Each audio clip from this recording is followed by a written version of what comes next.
Leo niko tu na swali moja, mkinijibu naenda kulala. Oka ya Omoka ama ya Bomoka?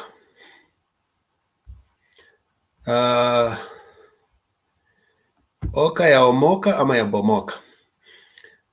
Was Oka meant to be a reserve bench ama they are a serious team that are going mpaka kwa debe? Is there one Kenya Alliance there, or they are individual beings in what we call One Kenya Alliance? There are several issues we have had. The first case was with Kamket. He said that Gideon Moy is going to make a major announcement that will shake this nation. Then I was asking myself now, which announcement will really shake this nation? Okay. I was even just toying with the idea that even that time when Kenyans were toying with the idea that Raila and Ruto were coming together to form something called Rarua, I think that could have shaken the nation, but still we were not shaken. Tulisema inawezekana. So I don't know what is this that Gideon Moy is going to announce that will shake this nation. Okay, then we come to Musalia Mudavadi. Is he courting Waiguru? Does he have to send his deputy up to the ESCC to seduce her from that? Or what is the point? What is going on? Is he considering having a running mate from Central Kenya? And could it be Waiguru or somebody else? And then we come to this person, Kalonzo Musyoka. Now the challenge with Kalonzo talked about his thinking of a silent revolution that will turn on Kenya. Okay, we are waiting. But then his soldiers are holding guns against him. They say this time round he will not deputize one Raila Amolo Odinga. Okay. Then Manueta, we haven't clearly heard him, and we don't know exactly his stance on the issues of OKA, but he seems maybe to be fronting his brother Musalia Mudavadi. What do you think? Welcome. Let's have a discussion of OKA. Tuna Omoka na OKA ama tuna Bomoka? Okay. Let me begin with ANC.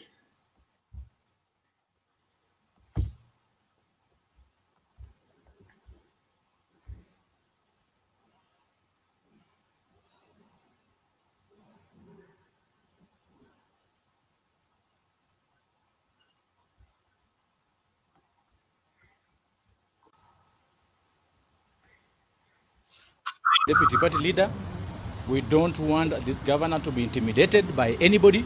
We know it's because of politics.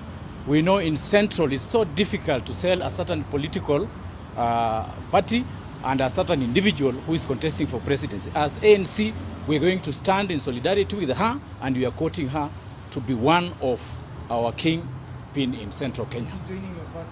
We are quoting her. That's why we are here. You have to quote a girl. Pole, pole, pole, pole, pole, pole, pole, pole. That's why we are standing in solidarity with her as ANC. Okay. That is ANC.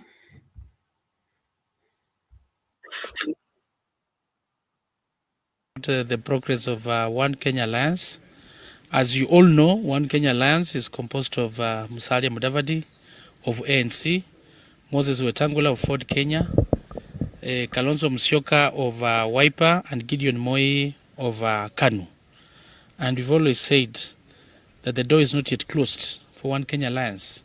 We still call upon the like-minded people to join the One Kenya Alliance, because this is the coalition that is likely to form the next government. I know many people have been asking the progress of One Kenya Alliance. Last time we had a retreat in Naivasha at the Great Rift Valley Lodge, and we had a clear program on how we're going to move as a coalition. We had scheduled so many meetings in different regions of this country, former provinces. But as you're aware, His Excellency the President gave a directive pertaining this deadly Delta variant of COVID-19. And when the principals met with His Excellency the President, that was in Mombasa, he requested that we slow down the political activities. And as a law-abiding citizens and law-abiding coalition, we had to relax all our programs. We called them off, all our programs, until and when we'll have the relaxation of the COVID. Because the situation in this country, we've had a lot of new cases coming up. The positivity rate had gone up. And when our principals called us as the technical team and the political management team, we agreed that we suspend all our political activities until further notice. Because you don't want to risk Kenyans when it comes to the situation of COVID, which is already beyond control. But when it comes to matters of the church, of course, you've been seeing our principals. They've been going to churches here and there, but not politicking. So as far as the political activities are concerned for One Kenya, we had actually put a pause. And this was in line with the directive of the President as advised by the Ministry of Health COVID-19 protocols. So that's where we are. But as a coalition... Okay. So that's a summary of OKA. CG, will they really shed off this tag of Serilac?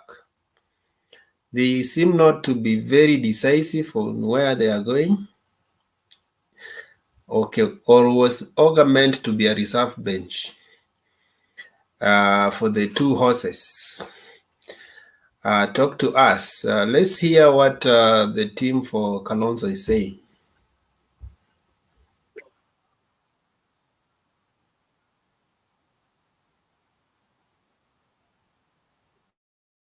And support Raila Odinga as a running mate in 2022. The leaders say they have been instructed by Kalonzo supporters from Lower Eastern not to allow the Wiper leader to sacrifice his presidential ambitions.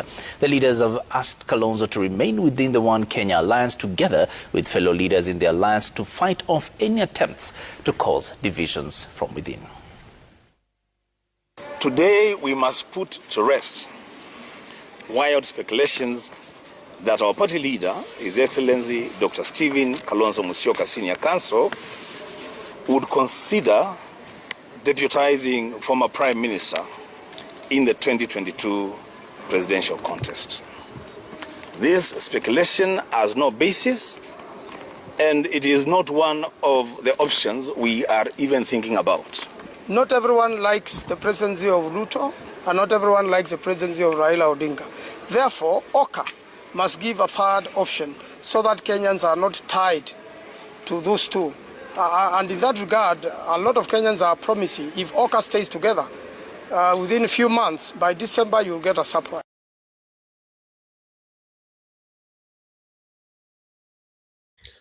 So that is the situation with our OKA Alliance. Let me play the final clip of Kanu, where Kamket is promising earthquake announcement. I don't know. The Court of Appeal on the matters of BBI, the things have not been the same again. Because I can assure you that many leaders, many issues have been put together under that BBI proposal. Apart from the reforms that BBI was proposing, there was also the power arrangement, which is obvious. It was there. So it's not business as usual after that ruling. There is a lot of rejigs and rethinks of issues. I can tell you for sure that in the next few days, Kenyans will be hearing the news that they have been waiting for. So many Kenyans, they will be hearing the news that they have been waiting for. What does the Senator of Baringo want? And very soon, pretty soon, in the next few days, you'll be hearing that the Senator for Baringo, Mheshimiwa Gideon Moi, will be making a very major announcement that will shake the political landscape of this country.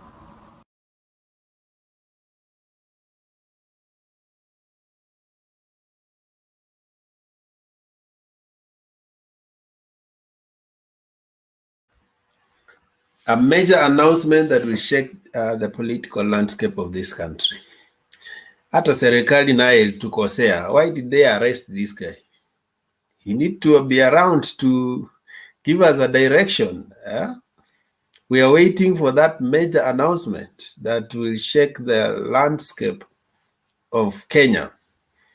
We want to see, is it a revolution from one man, Gideon Moi? I saw one picture showing that he has successfully climbed the mountain. We want to see what are his options. So guys, you're welcome. Let's have a debate on One Kenya Alliance. And I will urge the panelists today, kindly give Ruto and Raila a break. Talk about Kalonzo. Talk about Mudavadi. Talk about Weta. Talk about Gideon. Let's not be stuck. Let us not be stuck with the two horses. Give them a break. Give them a holiday, just one day. Yeah. So today, let's converse through the political terrain in a different way. Let's not be stuck with the duel. We can also think of the options that are there with our OKA and our OKA principles. Are they giving us an option?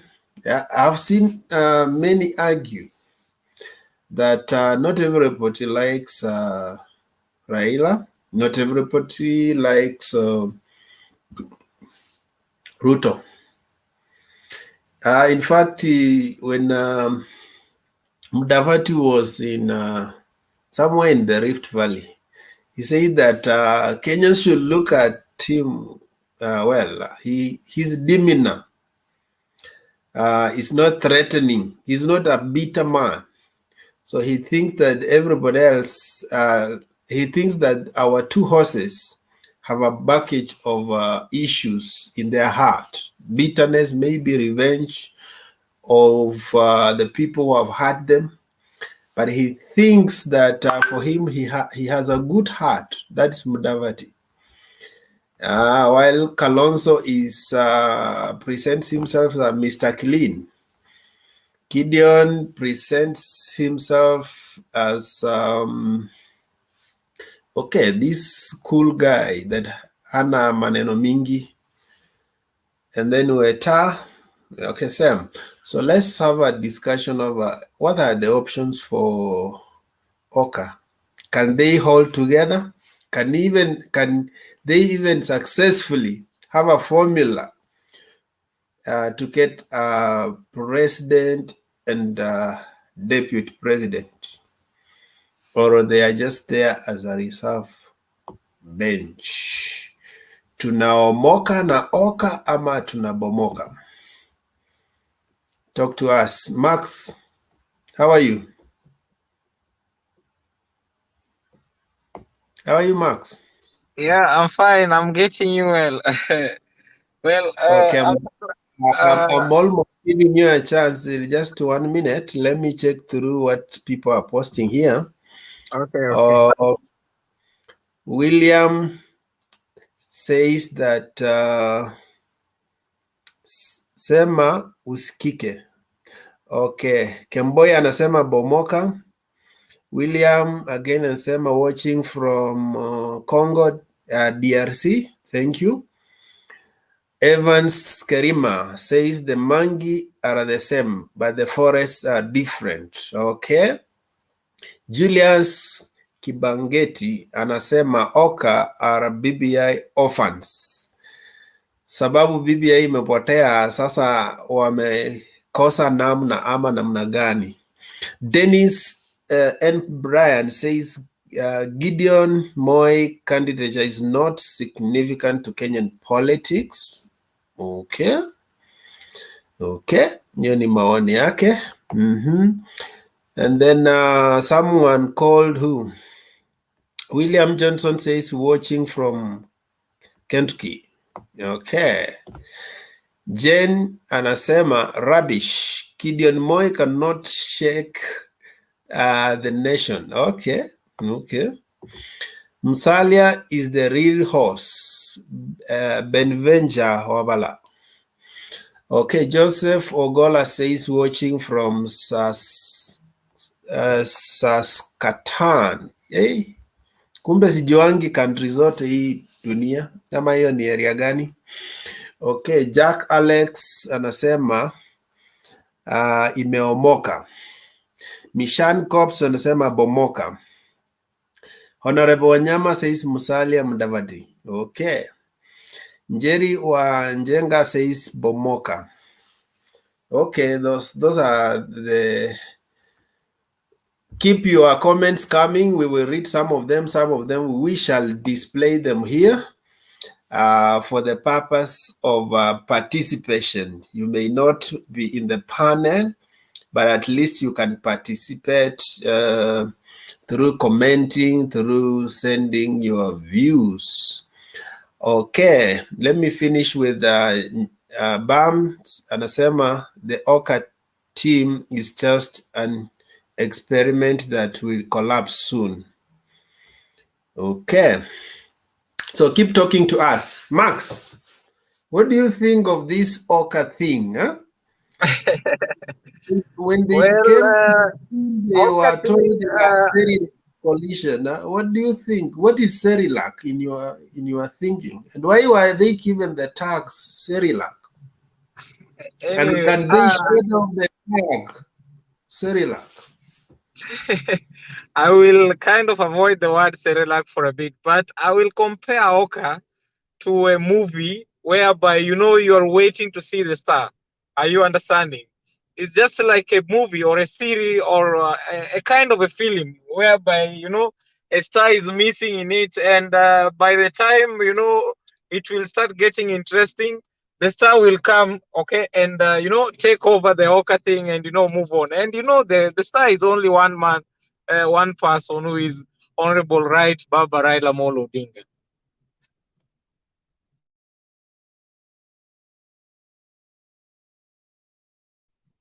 That's my input, please. Huh? You are done, huh? Okay. What are the chances of OKA getting presidents, in your own view? Definitely, these people, they lack procedures, they lack structures of going to the people, These people, for a very long time, they do not know even how to speak with the people. They do not know how to sell ideas. Are you understanding? They do not know how to negotiate on the table, okay? There are people who always want to get, but they do not know how to go for it. People like Musalia Mudavadi, for a very long time. By the way, he has run against Raila. He has run against Kalonzo. Kalonzo has run against Raila. If they're combined, their vote is only about 2 million, I think. Yeah, about 2 million. I even doubt if it reaches that one. So these people, their chance of even getting to the presidency is very low. Are you getting? if they are competing against Ruto or if they're competing against Raila, you know, they'll be beaten 30 minutes from the start of the vote while yani wakianza tu kuhesabu hivi vote within 30 minutes wameshachapwa wamelala tayari, so they do not have any chance of winning the election. Like they are a joke. They are a joke when they are organized in a manner in which they are organized in right now. So for me, I believe OKA, like I've said earlier, it's a perfect team. Yeah, yes, and it's a perfect team. I compare it with the movie. I compare it with the film that is only waiting for the star for it to get more interesting. Thank you so much, Bwana Wekesa. Okay, the movie man has spoken. We agree with you, or we may not agree with you, but hiyo ni maoni yako. Kizito. Yes, boss. The other mother. Sema. Tell me, this group called OKA, they seem not to agree on the way forward, on the candidate. Can we lock them in a room and get someone out of them to lead them, even if they don't reach Canaan, but at least somebody to lead them, come out to the negotiation table? They should not come back to the negotiation table as 4 individuals. They should come as one solid team. What do you think? Okay, my brother, I think you can hear me well. Majmal, sometimes my microphone is always not good. You can hear me well? You are so clear and no echoes. Thank you. You must have your gadget. Okay. What I can say, you know, so many of us, those people who have been driving a car, if you've been a driver and you go and board a car that there's a driver, do you know, you see so many mistakes this other driver is doing, thinking that you know because you are a driver. That is the same thing like OKA, because all of them, they are thinking that they are the best drivers, and they are seeing the other driver is not driving well because they have been driving so long. They don't know that, okay, for example, maybe so many of us who have taught in driving school, when you are teaching somebody to drive, you will make the brake thinking that the person is not seeing that thing, and maybe he has seen it. He has also calculated how he's going to maneuver his way in and out. That is OKA. Secondly, my brothers, I want to tell you, in politics, there's how they strategize to see. You know, there was a very good good discussion yesterday. You put the topic for yesterday. People, they never talked about it when you talked about Waiguru coming out of Jubilee, and so many people, they never talk. All the discussion for yesterday was only Raila and Ruto, without thinking that the topic was very good and was going to open what the politics in Kenya is. All these people is a strategy. Like OKA, I'm telling you people today, and you people will believe me one day.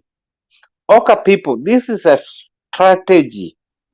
They are saying because in politics you have to scheme. So they are scheming. They know very well they cannot do it. They know very well they cannot. Why do you think OKA, they started coming out boldly before election started? And you've been seeing Raila, he has been playing like, I'm not there, I'm there, I'm not there. Because he don't want them to learn how to know his strategy. These OKA people, they are still looking for money. who is going to be the highest bidder. So the highest bidder is going to pay the money. But in politics, when you give me money to support you, even if you give me money that I'm your support, you will never ask me for that money. So these people will try to go and give his supporters, the people who are supporting. For example, those who want seats, money. Talk to Mudavadi, tell him we are the best, we are like this. They are still in the market. Now, what is happening is you will be surprised when it reaches next year, April, May. They say they want to do like what Raila has been doing. That now we support Raila. They want to use it as the last minute talk that we are supporting Raila. So everybody become confused. They have already eaten your money. They have already done anything. Because if you do you know why I want to base my argument in what Gideon Moy has been saying, that with Gideon Moy, if you monitor his movement, is supporting Raila. With him, he knows very well that there's nowhere he's going. But because he has never been in this scale, we have got scales. We have got those who have tried and those who have never tried. Gideon Moy came, he has never tried to vie for presidency, he has never done. So he doesn't know how the politics to become a president is. Before you go far, let me ask you, I was asking, Kamket said that Gideon Moy will make a major announcement. So according to you, the major announcement is to support Raila? That is what I was coming to.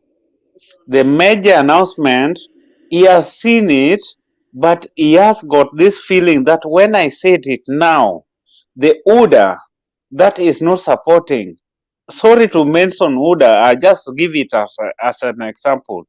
The Chama cha Maendeleo, Chama Chap Chap, all this Chama, they are looking for what is your movement? Where do you move to? Where do you move to? So that they see, okay, if Raila is having almost 4 affiliate parties, now there we have got no chance. Because all these our politicians, if you want to know why I'm saying so, tell me, or anybody here can tell me in this platform, who is new that has come that he want to vie even for presidency, who is new that comes that is supporting even Raila or Mudavadi or even Uhuru or even Mudavadi. These people, they are senators, they are governors, they don't want to leave the power at the people. If to say, like, for example, if Raila was having new members that have never appear in the public domain, has never even vied for any seat, has come to him, and they are the people talking that now, Raila, don't go. If you go there, we won't support you. Ruto, don't go and join Mudavadi. If you join him, we won't support you. You see somebody like Malala. He has been insulting ODM. He has been telling. Is it? Yeah, I don't talk to people who close their who have the curtains closed. Please, just let me talk to. No, please, I beg you, with the due respect, I don't talk to people who close curtains because I want to see your face when you are attacking me or you want me to answer you. I am somebody who is straightforward and I want you to be normal. I don't want to talk to people who close because I don't want you to fear me. Attack me when I'm looking into your face, you look into my face. Thank you. Wekesa, when I'm continuing, please, I have only 3 minutes to talk. These people, if to say they can support even this Gideon Moy, he has seen it was a strategy that they have been planning all along. You go your way, I go my way. We confuse these people. After we have confused them, we come and say, just like what Raila did, Kibaki Tosa. This Kibaki Tosa is what he has been explaining to us that he thought it as the last minute. But you can't, I can't support Wekesa because I've just decided, because I don't have anything. I have been thinking that, okay, if my other brother Johnny failed, Wekesa is the best. That is what they are doing in politics. And politics, the only problem we have in Kenya, those who have tasted the money of being politicians, being senators, being governors, they don't want to leave. Now they use their money to, that's the thing, the same thing they are doing to Kalonzo. They are telling, if you leave, we will go away. They cannot go away, because if they go away, where will they go to? They cannot form their party. They cannot go. And at the time they are waiting for to leave, it will reach a time Kalonzo is telling them, okay, if you want to leave, leave. Me, I'm joining Raila. Oh, I'm joining Mudavadi. Oh, I'm joining Uda. Where do you go?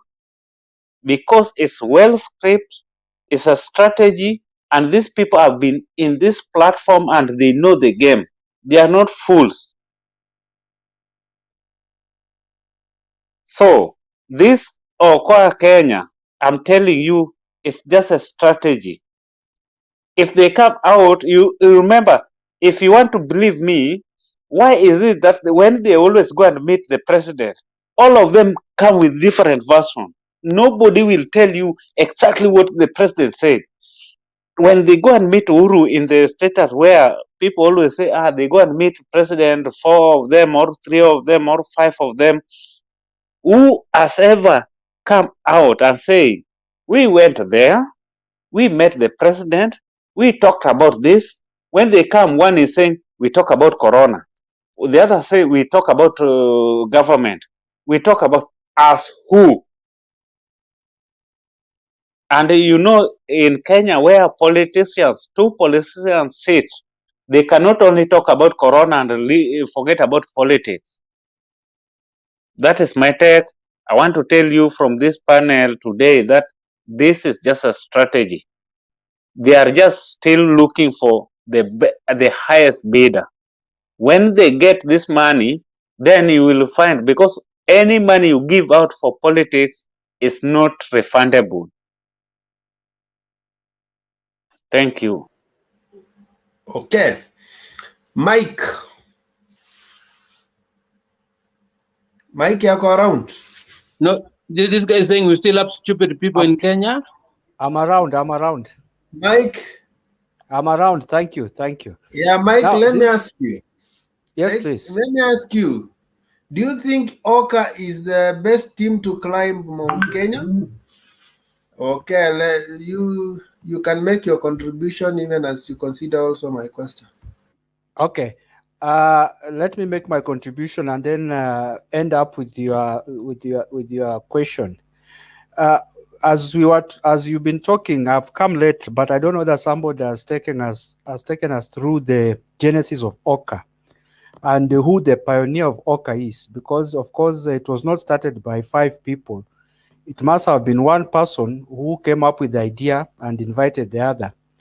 And we need to identify who that person is and then start understanding the formation.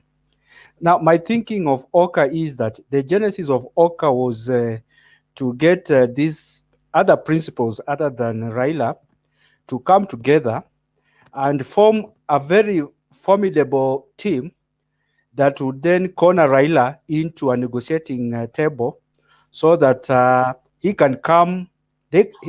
can come into the table on their terms. But that seems to have failed because I think Raila has stood his ground and refused to be subordinate to them. And the other thing is that we also need to understand that they also have very limited options, because the other side, they can only negotiate with one side of the political grouping, which is the handshake team. If you look very keenly, you will see that DP Ruto has a very totally different strategy. And the strategy is not to work with what he calls tribal kingpins.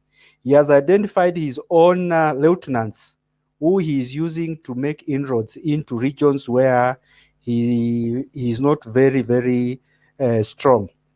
And then that should make OKA very worried, because in essence, what DP Ruto is telling them is that he doesn't need them.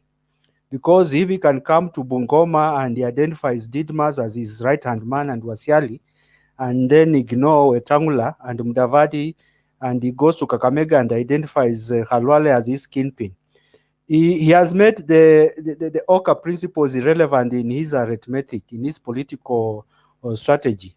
So then that makes OKA very, very worried, because it means that should the other side take over, then their political life will have come to a dead end, because then DP Ruto will now have to create his own kingpins in those regions. So then this takes us back. Where does OKA negotiate? OKA has only one negotiating table, and they don't seem to have a negotiating power. They don't seem to have muscles, because if it is finance, they don't have. If it is political clout, they don't have. So it is basically also answering your question of climbing the mountain. They are not able to climb their own village. So asking them to climb a mountain is a tall order for me, if you ask me, because with the exception of somebody like Kalonzo, who seemed to have held tight his backyard, the other parties, Senator Gideon Moi could not convince his own Baringo County to pass the BBI. So Wetangula and Mudavadi in Kakamega are very shaky. So this OKA brigade, I think, to the best it can be is to be subordinate to the terms of the handshake big brothers. And I wouldn't want to say play the flag girl, but add up the numbers to fill the gaps that these other guys want to get in those regions. And maybe just create a good picture of regional balance. But other than that, we are asking too much from OKA based on their financial and political influence in the regions they represent. That is my thinking. I thought I would just be as brief as that. Okay, thank you so much for that contribution. Let's go to Adie. Adie Jr. Adie Jr., let me ask you this. Can OKA shed off the Cerelac tag? You know, when they came into existence, the first identification mark was that they are a Cerelac coalition. What does that mean?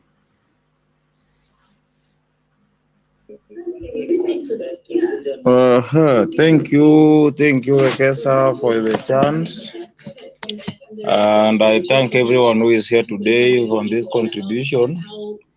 But I'll be doing something, but at the same time, I'll be concentrating on this. I think the term Cerelac just means some juniors in a given area. So I think they were referring to OKA as juniors in politics. Even though they have been so long in politics, they don't understand it. You can be so long somewhere, but you don't master the arts of that game. I think that according to my definition, and that's my understanding of they mean when they refer OKA to Cerelac, think it's just a junior thing. And the people who are there does not master the art of Kenyan politics. Now, let me contribute in this way. On OKA, OKA is almost of two regional party. If you see Ukambani and Western Kenya, the only measure those are their strongholds. But in real sense, even such areas, they don't have enough muscle to battle for the seats they want.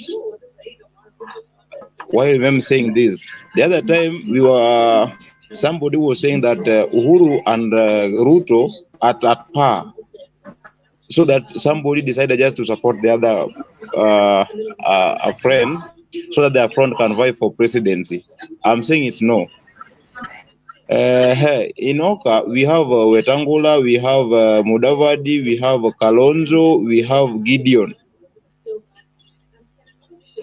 The money back there is Gideon. The rest has nothing. They cannot sustain even themselves. Even their party, they cannot sustain. Now, for them even to give a threat to ODM or order, they need three things. They need the majority, which is votes. They need cash. And they need a stand. But all of them, they don't have. If we can say right now, personally I can say, in Kenya we have something like horses, we have donkeys, and we have carriageways. The horses is between ODA and ODM. Carriageway is the OKA thing now you are seeing here. They are just bargaining. They want to bargain so that they can get their position and they get a good share according to how they will represent or they will be represented in the next government. And I said this yesterday, up to December, we'll see several realignment in politics. Adir, before you move, Adir. Yes. Before you move. There's an echo. Just mute, I ask a question. Okay.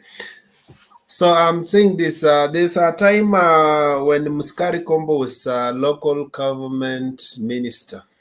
He was arguing about this idea of horses and donkeys. And this is what he said, that those who say that they are horses should know that sometimes a donkey can be ahead of the horse, go to the river, and make sure it takes its time and the horse doesn't have space to take the water. So he was trying to say, at that time he was the chair, I think the party leader of Fort Kenya. So he was arguing that these big parties should not underrate the small ones, because at times you need them. That's why when Kibaki wanted to form government and there were issues with CORD, I think the person who came to rescue him was that dangi called Kalonzo. He had got only 800,000 votes, but that is the person he needed most. So maybe they are toying with that idea that you may need us because we have 50+1 requirement of the constitution. So don't call us donkeys. At some point, you may require that donkey to cross the river. Of course, Mr. Wekesa, I accept that even the less fortunate in the community, sometimes they support and they help so much. And as the Kenyan politics now, we are going to 2022, we can have even the presidential candidate cannot meet +1, which is needed in the current constitution. Now the donkeys can bring that 1%, of which I accept. But whatever they are doing, they are the ones defying themselves. They don't know what they can do and they know what they cannot do. They started this race of OKA Alliance 3 months ago. Now they are silent. They were coming together each week, saying what about what. Yesterday, some of them are saying, giving ultimatum to Kalonzo, so that if you support Raila, so what will not happen. That's why we are calling them donkeys, because they even don't know what they want in the first place. Now, let me now say this. OKA Kenya can save Kenya. They can. But the mastermind behind them, of which we don't know. We can say Gideon is being used to frustrate the two. Even what they are doing right now in Western Kenya, OKA Kenya is being destabilized. Oparanya is destabilizing Mudavadi and Wetangula. The last weekend they had given sports congregations were there. Now it's a fight between ODM and not even UDA, not even Ford Kenya, but ANC. You get that? Even the last election we had in Western, okay, it was just a rumor that the seat was given to Mudavadi that it can become relevant in politics. But it looked like a true thing, because how can you have your party members from same region? You don't want even to go outside the box. Same regions, do secretaries, do who from same region, and the vote from that place is not even adding up to 1 million. Do you want to lead with 1 million vote, or you want a sympathy? Where we are now, that we don't need sympathy. OKA Kenya can save, but the people behind the move, they are just fighting for their own spaces in the next government. So they are waiting to see if Ruto goes to, or if Mount Kenya supports Ruto. Next day they say, we were tired with Mzee, we are now supporting this guy here. That's what they can do. And if they see Central Kenya supporting Raila, they'll say, we've been here for so long and our ideologies are the same. Let's continue being in this other side. OKA Kenya is just delaying Kenyans, and they're just making politics to be good. But if they can change and focus what they need, better they go and they become number 2. They can have a share. But if they want to be included in negotiation table, I think they'll go nowhere. Okay, thank you for that. Mala, ama bado hauko? Okay, you can chime me for 1 minute. Chime me for 1 minute, please. So I'll come back to you. Franco. Yes, sir. Yes. Is OKA a changing room? Is it a political changing room? Or they have a vision? OKA, Bomoka. I think it is Bomoka, not even OKA. Because if you look at the events, to those that have been following, you'll find that OKA is only in the leaders, but people at the grassroots have already found their ways to some other parties. So it is the leaders using OKA to try and negotiate to see where they fit. But OKA is just in the space, it has no taproot.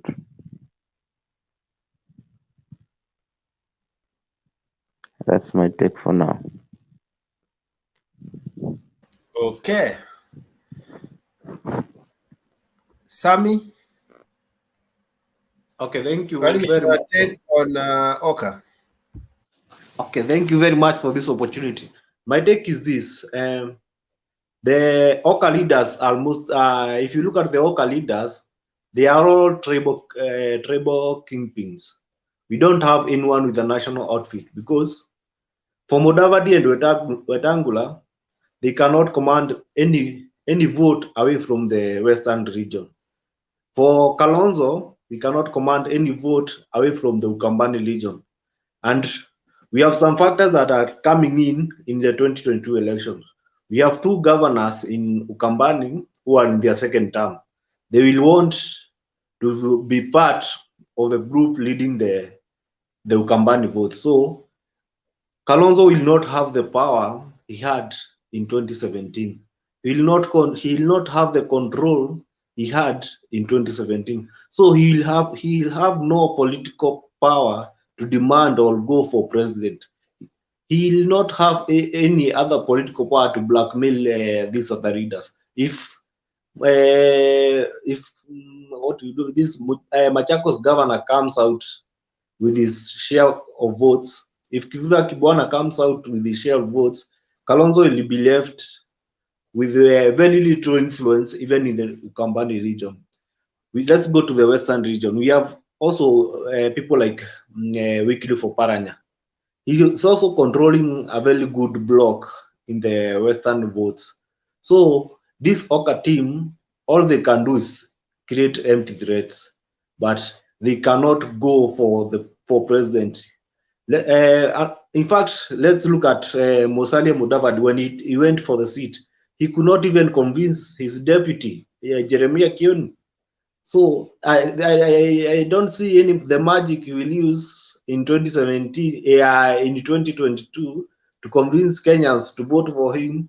Whereas when he vied for the first time, he could not even convince his deputy to vote for him. So I think I see no influence in OKA. For Gideon is just there for the finances. He has no following. I don't think for the longest time he has been riding on his father's name. This time round, and may he rest in peace.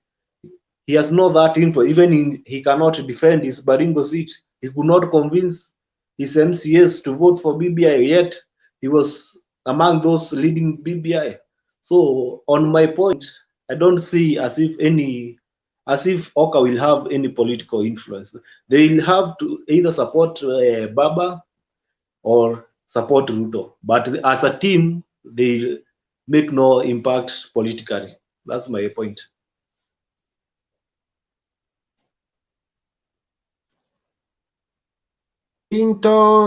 Clinton, how are you, my brother? Yes, sir. Ukoje bana? Niko poa bwana. Raundi hii mtutetee sisi watu wa OKA. Tunaomoka na OKA ama unaacha tubomoke? Wekesa, excuse me. Don't give Clinton platform because he has closed his curtain. He's a long-time member of this panel. You have to give an example. We are not here to display ourselves, but long-time members should give an example to new members who have just come. Because when you are calling them, we also want to see them. We also want to see them because these people who are talking and they are hidden. I don't know what they are hiding. Why are you hiding for? Come out. We want to see you. We want to see your face. Thank you. Thank you. Thank you. I've met your point. But I don't know. You know, sometimes sometimes Clinton maybe anaweza kuwa amegongwa hapa kwa uso na hataki tuone. So even us, we have got defects in our faces. So it's not. If you have defect, don't come to the panel. No, actually, sometimes we are in a difficult situation, and we want to participate. I'm talking specifically to Clinton. Let me say this, guys. Let me say this. We're wasting a lot of time. Wait. Let's waste time, but we encourage you have to open. Kizito, I'm saying this. We encourage people to be on, but sometimes, due to unavoidable circumstances, we understand. Supposing even me, I'm in a room and there are other people and they're doing other businesses, I don't want to display them on the nini. So sometimes when people they are not comfortable to display, we don't force them. We only encourage. Kindly hope Wekesa, it reach a time, you know why I'm talking like this? We have been in this panel. One time it reaches a time where you are only alone here. You are talking to all the dark things you don't see. But if you are in uncompromisable situation, don't join. Go back to the stage. You leave the chance for those who can show themselves and talk. Go back to the stage and comment. To the comment section. You have met your point. Thank you. Clinton, come out. Kindly, sasa wajua rafiki yangu Kizito amechukua dakika zangu 4 na kitu hajui ni kwamba anapigia mbuzi gitaa na sita dance. Wekesa. Clinton has to come out. It's a long time. It's administrator in this. You have to show us a good example, or else we can also switch off our cameras and we can go. This is a platform whereby we talk. When I'm looking into your face like Wekesa, one day, one time, this thing you are encouraging, you will remain here alone and you will be talking and it's boring. Thank you. I beg to proceed and let me say continue. this, Gizito, let me say this as I allow Clinton to proceed. There is also wisdom why the makers of this channel or the application allowed whether you can talk audio or you can also talk on video. There was a wisdom behind it. That's why you can put a curtain. If there was no need for that, then they should not have put a curtain. But Wekesa, I've been in this panel. I've been in this panel for a long time. No, wait. Just wait. Mute. Just wait. Give me. Mute. That is you. Can you proceed, Clinton? Sasa shida ya Kizito si picha yangu bana. Kizito ananiona kama UDA na yeye ni ODM, Yaani akiniona tu hivi ameona UDA. Sasa msijali, shida si picha. Shida ni kwamba mimi navaa yellow. Alafu nyinyi mnavaa hiyo. Anapiga na yeye. Allow me to ask something, Mr. Wekesa, before Clinton starts. Let's allow Clinton to make his comment first. Everybody, please allow me. I just want to ask a simple question here. He has not commented. Why do you ask? No. Let me ask. Okay, it's a concerning one. Okay, Mr. Wekesa, I think this platform is for each and everyone to share, and I think whatever Kizito was saying is a real thing, and to me I understand it. Why do you come to the panel if you cannot show us your video? Even if the people, the masterminds knew we can have a curtains and videos, we have people at the background who need to join, who can show us their videos. Why do you join here and show us your curtain at the same time? If you think you are more special than others, then it's okay. We'll listen to you. That's also your choice. This is choice for the admin now, not even yours. The first time I entered this panel. I want to talk to him directly. Adia is talking. You don't see me? My hand is here. So Adia, see it. Yes. You am very special.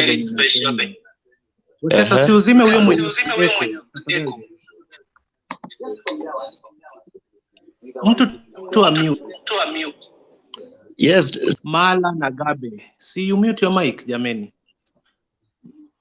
So, Wekesa, see it nimekosa kuweka picha juu I am special venye Adia anasema. Feelings apeleke mbali.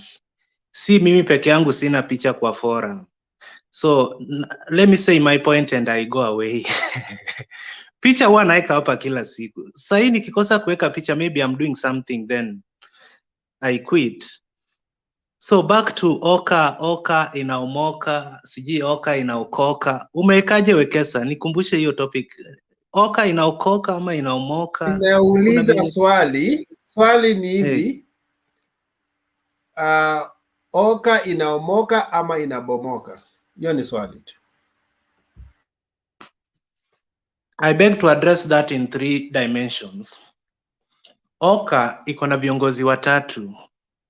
Moja yao ni Kalonzo, running mate wake Mudavadi, na Wetangula ako tu hapo kuongeza quorum.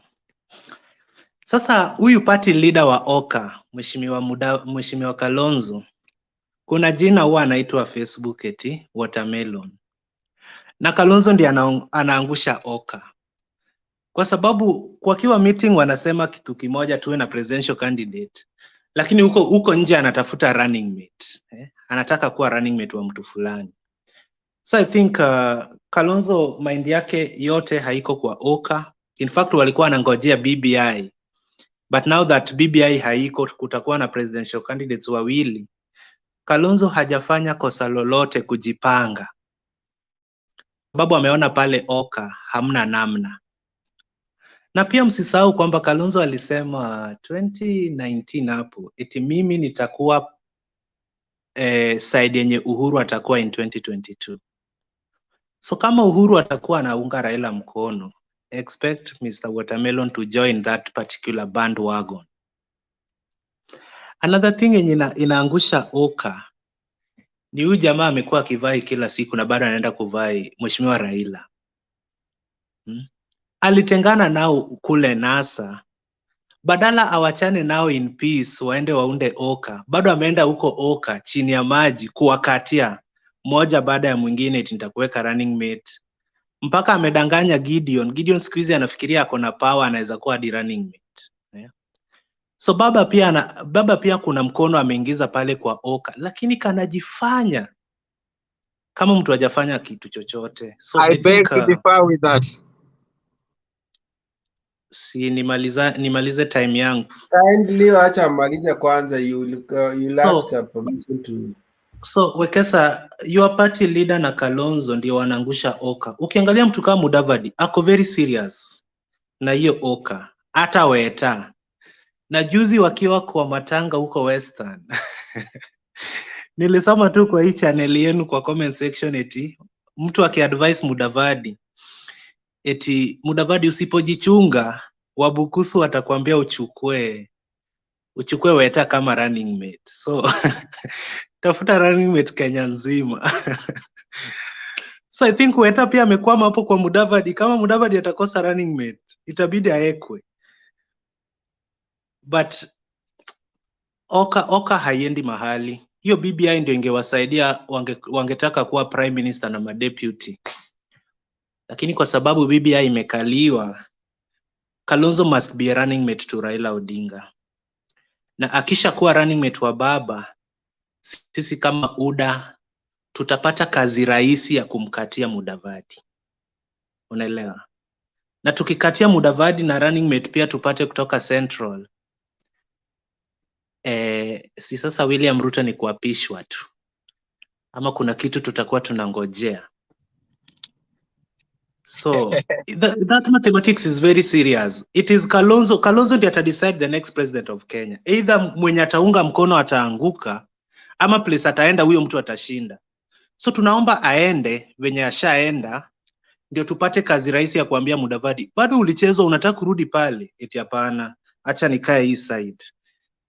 Na hivyo ndivyo naona tutakuwa tunajipanga na tunachukua uongozi asubuhi na mapema. Na saizi ukiangalia opinion polls, tuna lead kwa 60 something %. Nyinyi mkiwa hapa kwa 18, 17. Unataka nikutumie screenshot ndio uone jameni.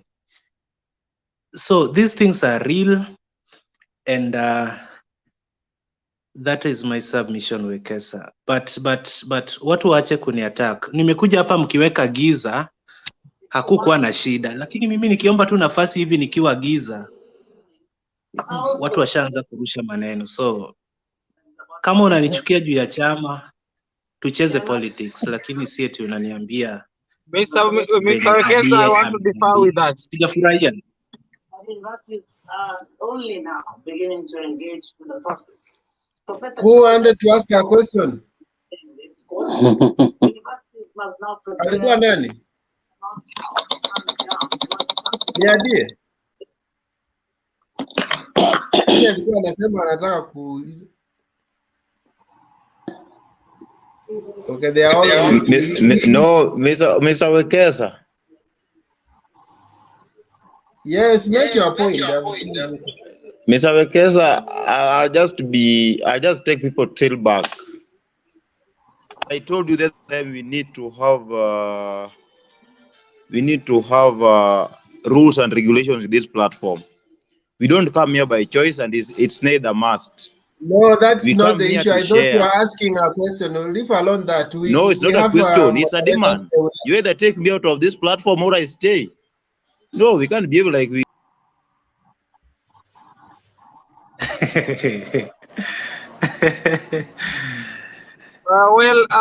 Mr. Wekesa, I think you're doing the right thing. You know, sometimes we are into places, we are into situations that we cannot really show ourselves. And you know, they must be considered. You know, we decided to join this platform, and the fact that we decided to join this platform, we decided to join it under the circumstances that we are having. We were not invited, but we just decided. So people should not try to put that it's a must. We show ourselves. You know, if we are at a convenient place, we will definitely show ourselves. Max, Yes. Let me make it plain, huh?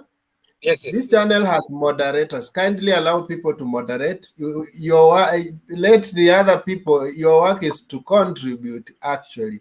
And if you have an issue, there is an inbox there. Can you contribute in the inbox? We will not take time for Wekesa, I think you should ignore. Just ignore those people because nimekuta mkidebate vizuri, but mimi ndio nimeleta hiyo shida. I think you can just ignore them. Mimi nitawasikiza hapa nyuma ya tent. Let us ignore them, please. Let us ignore them. So can I add something about? That's why I'm saying let's proceed. Let's not take much of our time complaining. If you have an issue, can you raise in an inbox? We will answer you. So we go to. Was there anybody asking a question to Clinton, or we proceed? I wanted to differ with Mr. Clinton in terms of the deputy, so I don't know whether I can take it from there. 1 minute. Okay. Mr. Clinton has done some mathematics of Stephen Kalonzo being the running mate of Raila Amolo Odinga, and Mudavadi being with Ruto, and one person being chosen from Central. You know, Central is the central place that everybody is looking at. You understand? Even the Mudavadi right now, if you tell him to choose a person who will be his running mate, he will only choose from Central. If you tell Stephen Kalonzo to run for presidency and ask him to choose a running mate, he will only choose from Central. Are you getting? So this, my friend Clinton, is totally out of order, or not really out of order, but he's totally out of future mathematics. You know, he totally lacks politics. Politics, he's not good with politics in terms of seeing what will truly happen in the future. There is no way, and it's not going to be possible, and it's not also going to be easier for Ruto to just be a Pishwat the way he's saying. You know, he's putting it as if it is something that is really going to happen. I want to assure you, Kalonzo is not going to be a deputy president to Raila Amolo Odinga. That one is not going to happen again, because you know, we've done mathematics. These are people who has 1 plus 0.5. You know, we are going to a place whereby we need people with plus 3, plus 2 and something. These are people who have 1 and plus 0.5. So we are no longer looking forward to these mathematics of a half and 1. We are looking at the mathematics of 2 or 3. And that is somewhere in Central. Are you getting? The good thing right now is that Raila Amolo Odinga has the great support of His Excellency President Uhuru Muigai Kenyatta. And that is why you see these UDA guys, they're running up and down. You know, the difference to why they are trying to do some polls and say that Ruto is leading or what is because Raila has not mentioned his presidency. And it's because Uhuru has not stand out and say, okay, sasa wananchi baba ni huyu. Unajua wakati Uhuru atasema ati rais wenyu mwenye mimi nataka na mwenye mimi ningependa mumweke ni Raila Amolo Odinga. All of this mathematics, all of this wish and hopes, all of them will be dead on arrival, because you know there is no any mathematical possibility that Kalonzo. It's not even something that people should talk about. Kalonzo is a person of 1, and 1 is somewhere we put him on some CS job or some, you know, with some executive under him. We cannot again put him on a station whereby he is coming again to lecture us about DP or vice president. It's not possible. Yes. I hear you saying we. Are you deep state? I'm not a deep state, but I'm a member. I'm a great member of ODM, and I'm speaking as a member of ODM. So, you know, as a member of ODM, I speak in a way that also I think for ODM. So it's not possible that we can come and allow again Mr. Kalonzo Musyoka to be a deputy.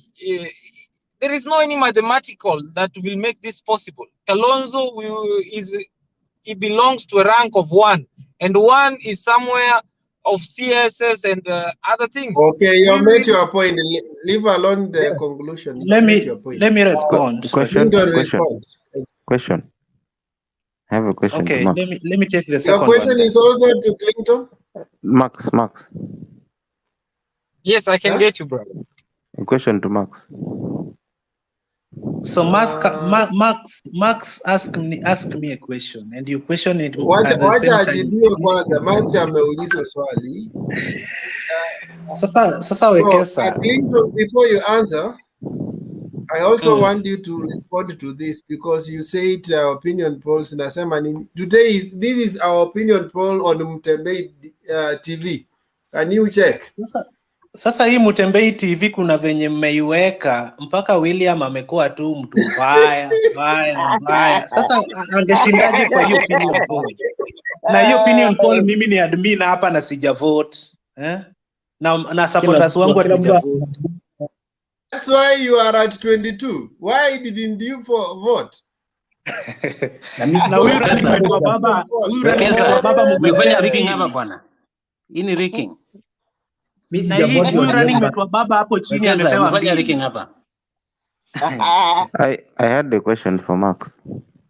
So okay, so let me respond and finish. It was Clinton responding to Max, and then maybe you ask one question, we go to the next person. Max responded by asking me very critical fundamental questions, you know.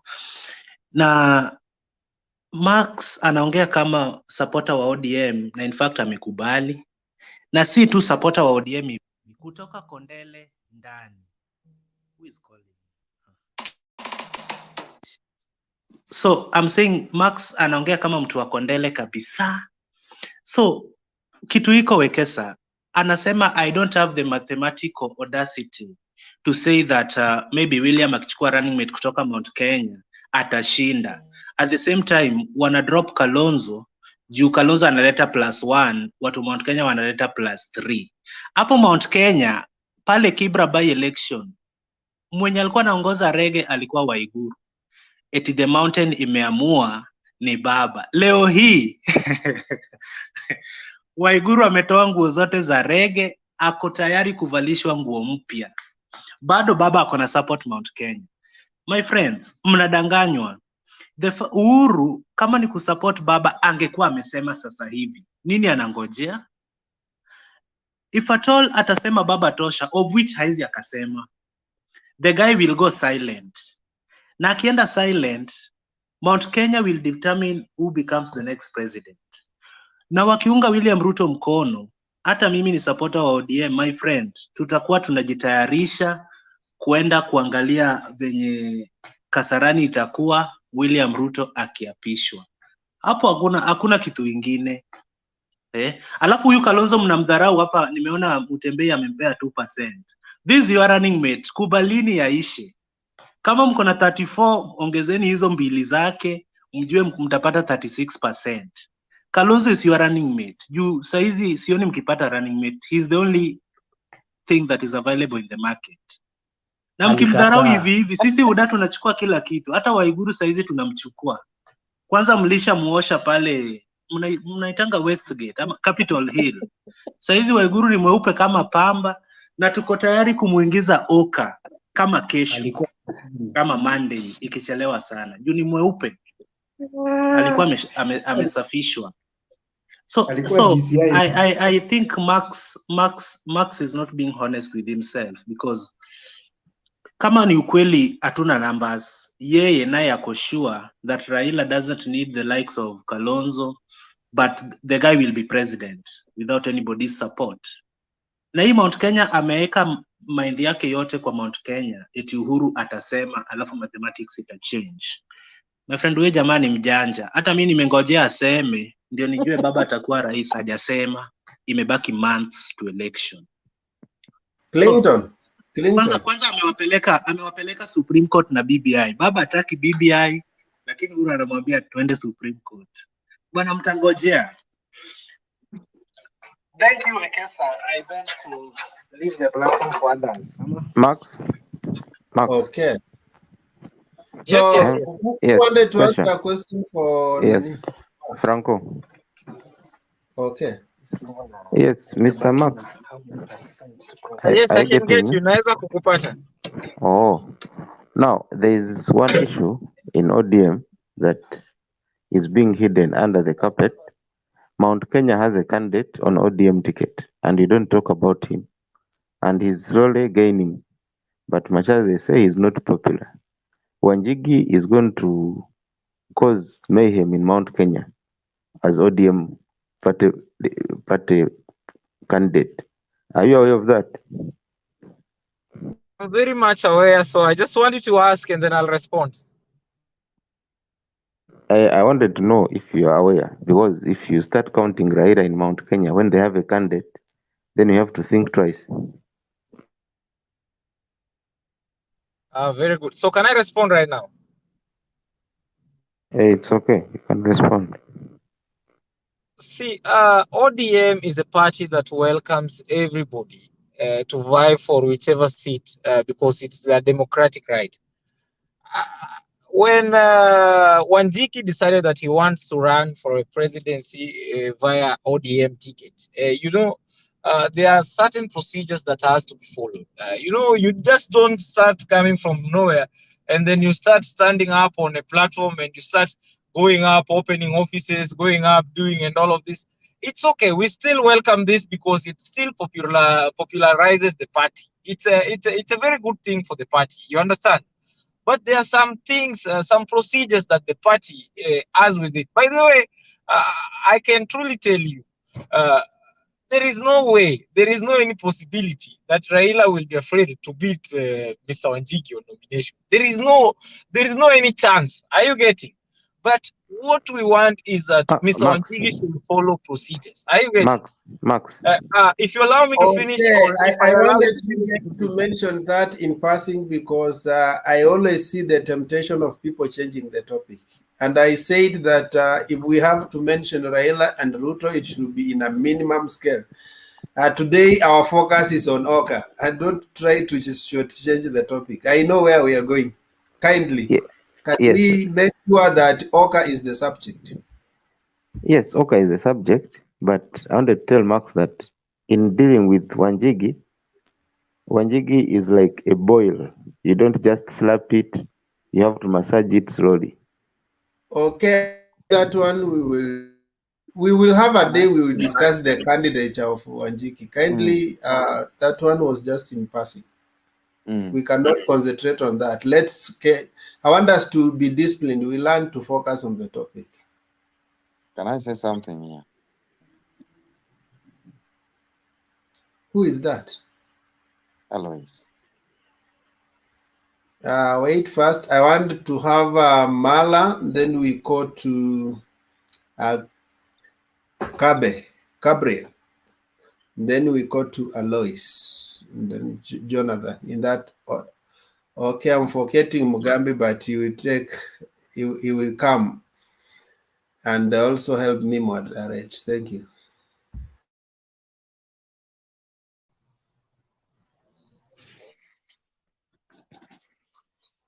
Yeah, thank you, Ekeza.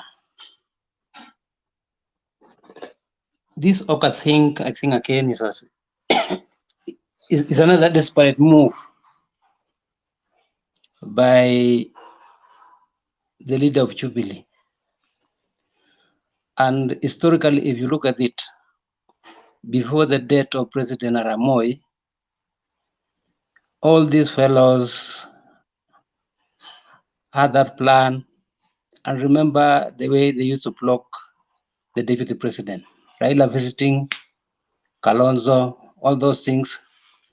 And OKA was formed in Western when there was a fashion in West, no, not a fashion, during the death of the mother of Mudavadi. I think they said somewhere when they were having a beer, and they formed that thing called OKA. Again, Kenya political space has been and remains very interesting. The principles of OKA demonstrated willingness and desire to work together when they collapse the NASA coalition. But they have not shown that they have a better idea that can work more effectively than the former coalition NASA. If at all trust was a problem that led to the death of NASA, they have not shown that now that they trust each other and they have escalated activities to change the Kenya economy and politics. And if you look, we have only seen OKA in Naivasha, and Wiper and other affiliated parties have already launched its command center. The Fort Kenya has not done. And I think there's a serious deficiency on this OKA coalition. If you look at it, the ANC leader, Musalia Mudavadi, seems to be the only guy, because if you listen to his talks, he's always talking about the economy. And he has an idea of economic recovery. The other parties, the Wiper, the Fort Kenya, the KANU, have not even laid out their cause or aspiration for Kenya. None of them has demonstrated why they are contesting for the presidency. Secondly, OKA seems to be limited by its current formation, limited because they have not taken over yet the crown.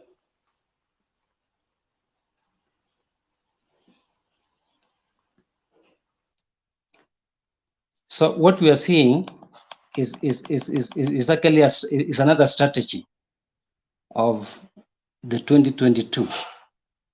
In fact, I was this week I heard Gideon was going to make a big announcement, and some of us have been waiting for that.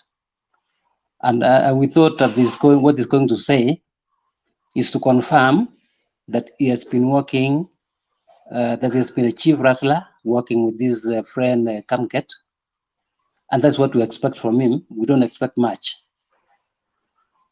So OKA, I don't see them ascending to power. But what I know is that they might cross over and support the UDA, the Asila guy. That's my submission. Thank you so much for such a wonderful submission. Mr. Mala, thank you for your insights.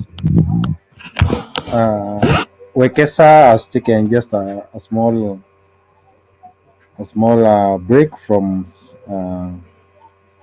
coordinating, so I'll take over from where he has left. And to begin with, let us stick on the topic. We shall be allowed to have an open field when we all contribute. So I've been informed we have Gabe. Gabe, you'll take and make your submission on the topic from Mara. Gabe, take over. Give your views. Okay, thank you guys. And I will be brief again because I came a bit late. All I can remember is if OKA is Omokaring or it's Bomokaring, whichever way it was put. So from my view, I think OKA is initially it was meant to be the thing to watch, but the way the guys who formed OKA started now operating it brought a lot of questions, and shows that it's like it's not going to move any far, because like the other guy said there before, someone like Kalonzo cannot command any vote out of his place, just like Mudavadi cannot. But the guys are good. If they could get backup from some good source in Central, they could do something. So in my thinking, I believe the president, Uhuru Kenyatta, is one of the determinant factor of how OKA will going to operate from now on. Because if he was, when they started, they thought he will endorse one of them, and then they get backup from the mountain, and he kept quiet. It's like now they have no way forward. They are just running around, and eventually they'll come running mates to some guys like UDA or the ODM. And since Kalonzo said that he will never be a running mate to Raila or anyone else in any case, that means the card is playing eventually will come to collapse, since he can't command another vote from anywhere else. And possibly he will eventually lead the will come to collapse. Another vote from anywhere else. And possibly he will eventually lead the will come to collapse. Another vote from anywhere else.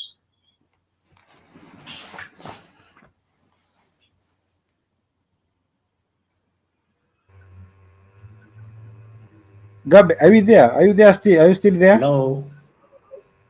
No, are you there still? Yeah, are you still there, guys? Yeah, I can Yes, see you're we are. coming Yes, back. we are. Yes, we are. Yeah, so what I was saying is that, what I was saying is like, if UDA managed. Hello? Yes, what, unapotea potea?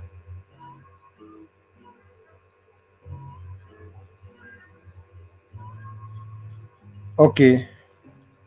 Seems Gabe has some network problem or issues. Yes, I think you have a problem with your network. Myself. Yes, check Yeah, your I'm network. fine. Yes, yourself. I'm fine. Carry I'm on. on Wi-Fi. I'm on Wi-Fi. So so I don't see OKA going anywhere far generally. So they'll eventually try to bargain. Some of them will get to join the two strong horses, the ODM and UDA. This issue of getting someone from Mount Kenya, it's most likely that that UDA will coach this lady called the governor Waiguru, because Waiguru seems to be crossing over actually. And since now the government has started pushing her to the wall, it might be good luck for UDA, because she'll go there and she's confusing. She'll move with the people she had brought to ODM when she was campaigning for BBI. And possibly UDA, which I really don't support, will move somewhere close to the power.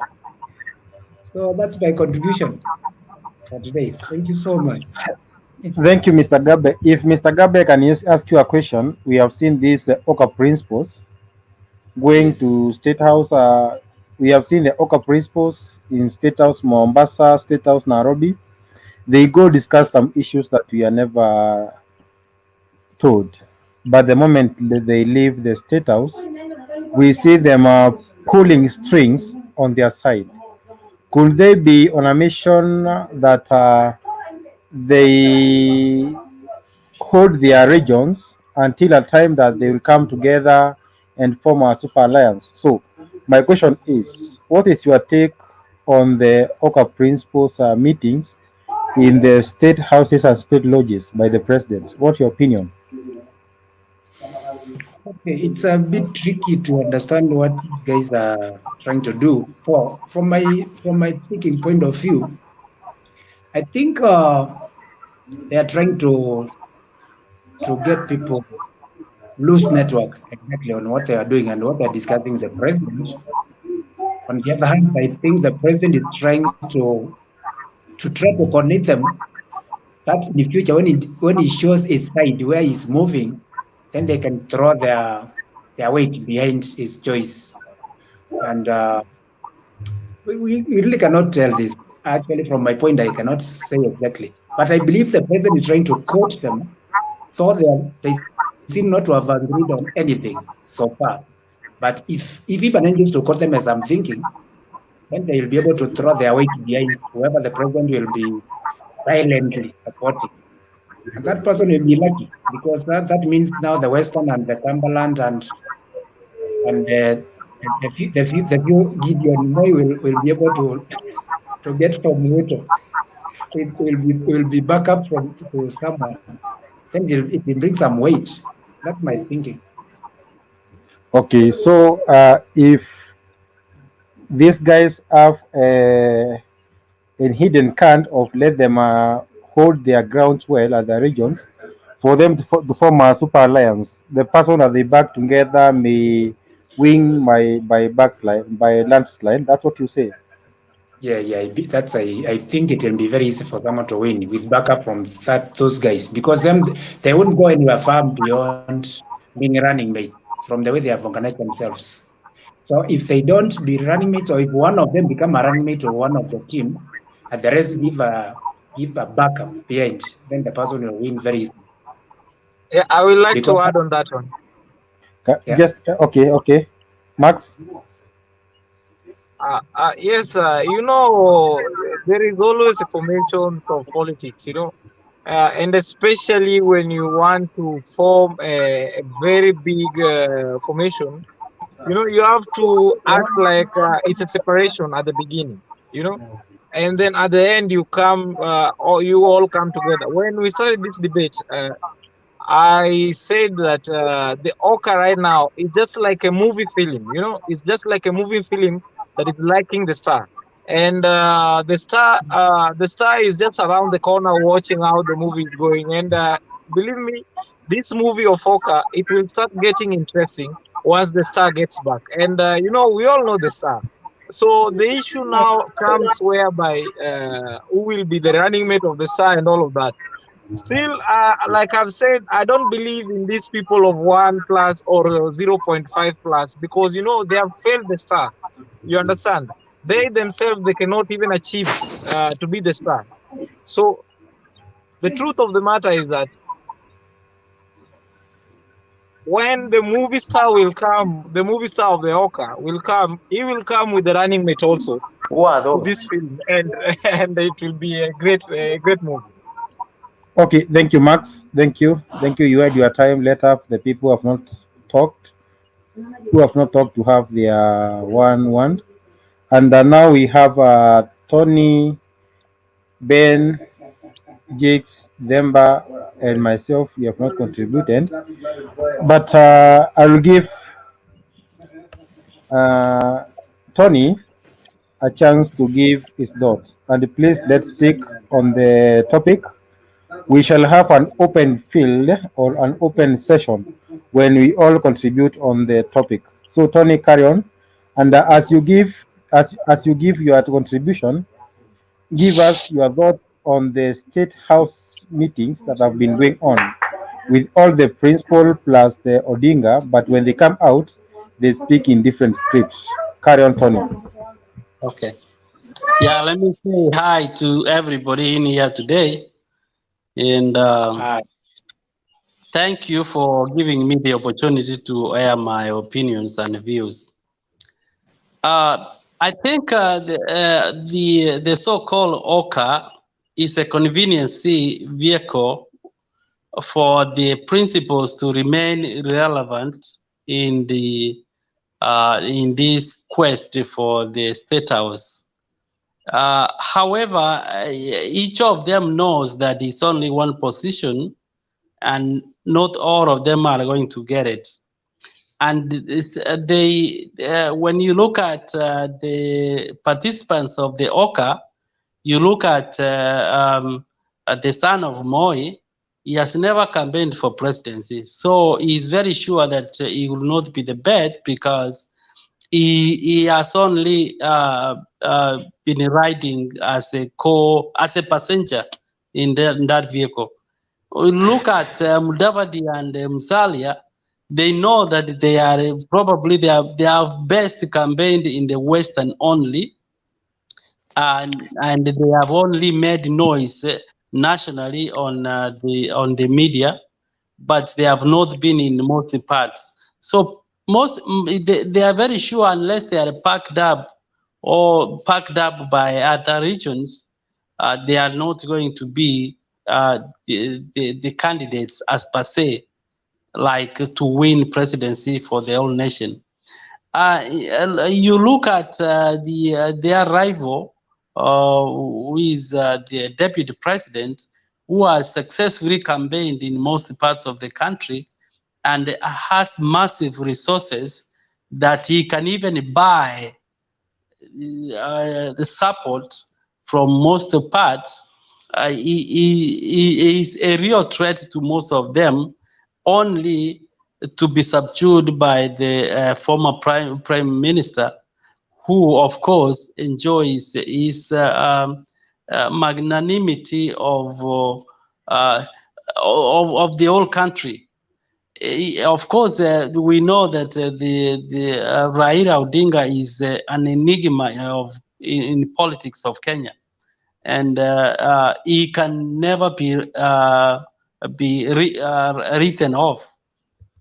Now, that's my analysis when I look at the OKA. So the position of OKA now producing a candidate,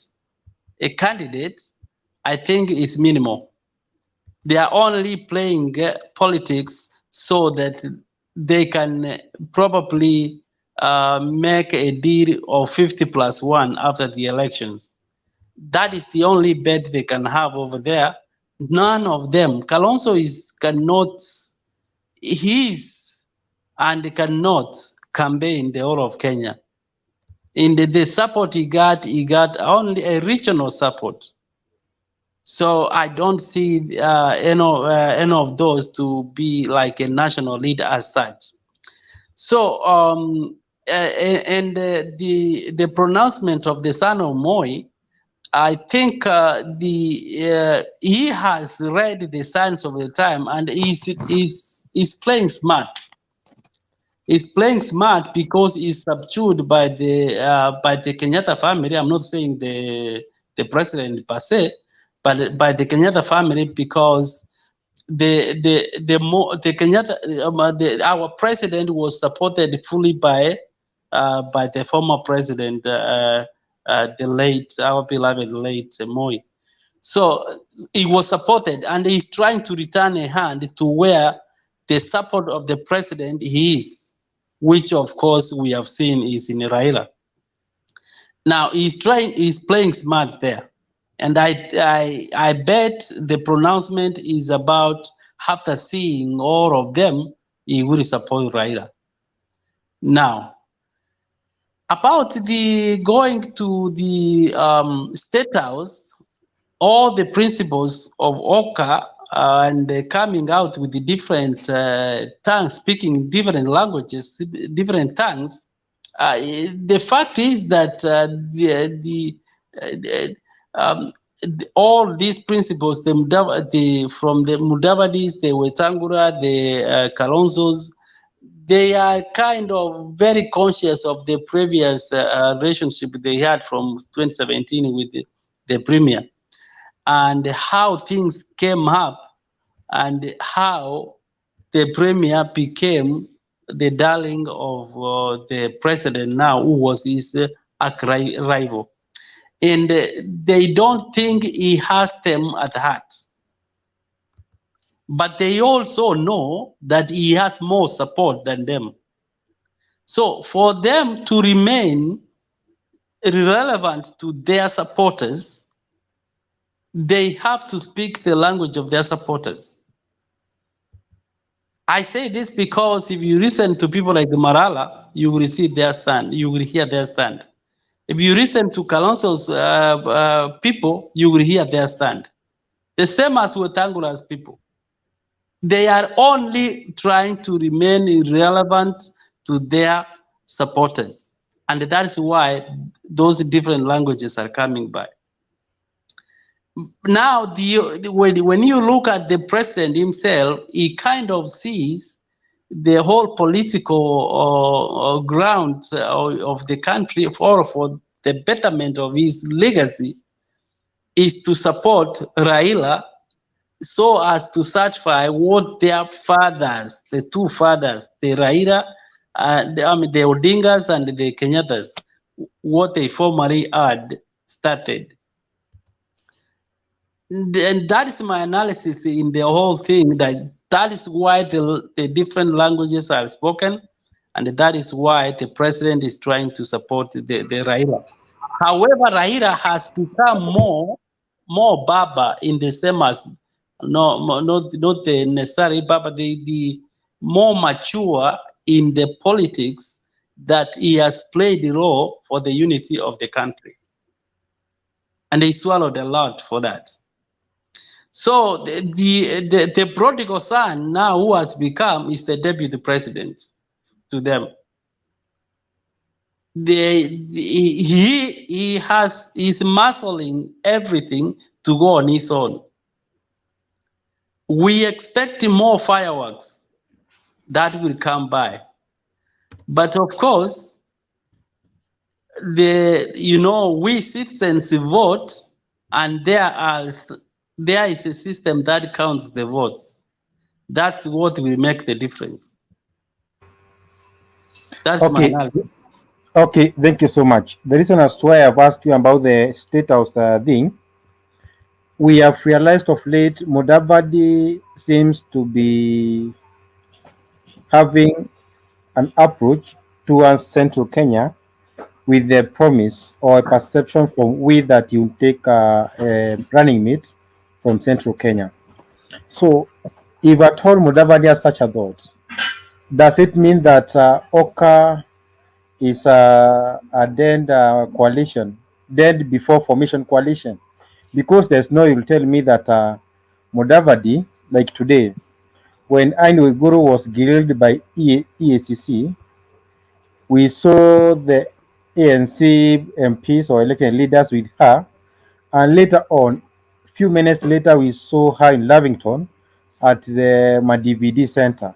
So, if at all Mudavadi has that thought of going central to look for running mates, does it mean now it is time for Kalonzo to look maybe east or west or towards the ocean to look for better partners?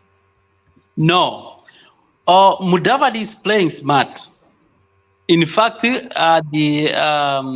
Mudavadi has no effect will never have an effect, an impact in the central province.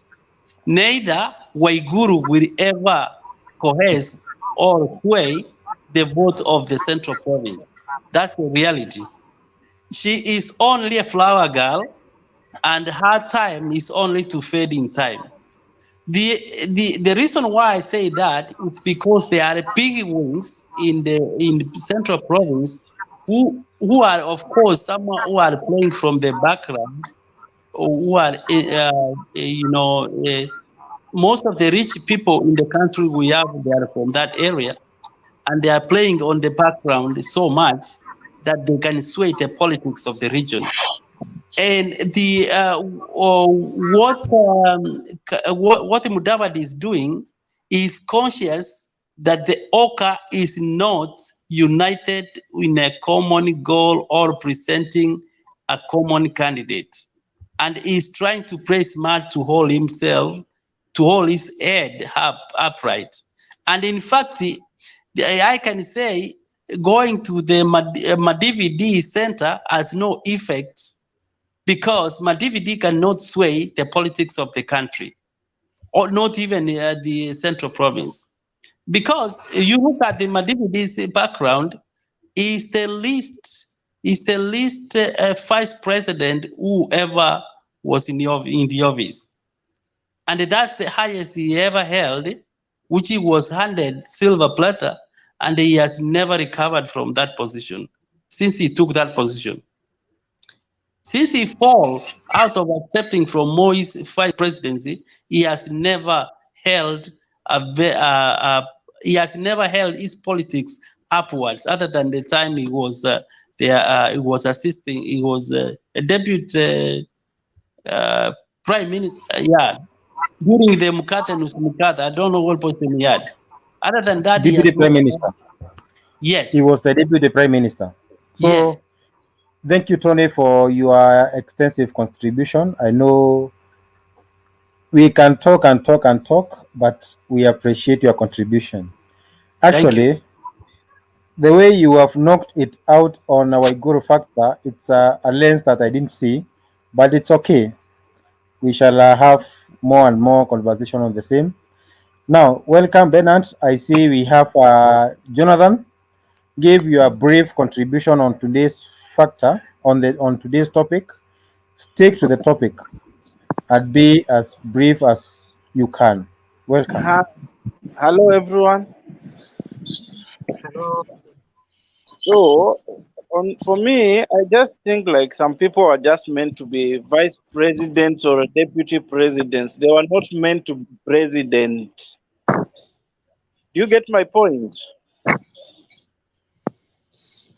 So let's say like people like Akina Kalonzo and Mudavadi. For me, on my side, I don't think that they were meant to be president. Like the way they are, like they only can only bring the people from their place. Like let's say Kalonzo can bring people from not even all from Mukambani and Mudavadi from Western. Not even all. You see, Mudavadi was tried to compete with Raila. I don't know which year. You see, Raila was knocked it down flat. You see, he didn't even get half of the votes that Raila got. You know, so some people are just meant to be like vice presidents. Let them not fight for president, which they cannot get.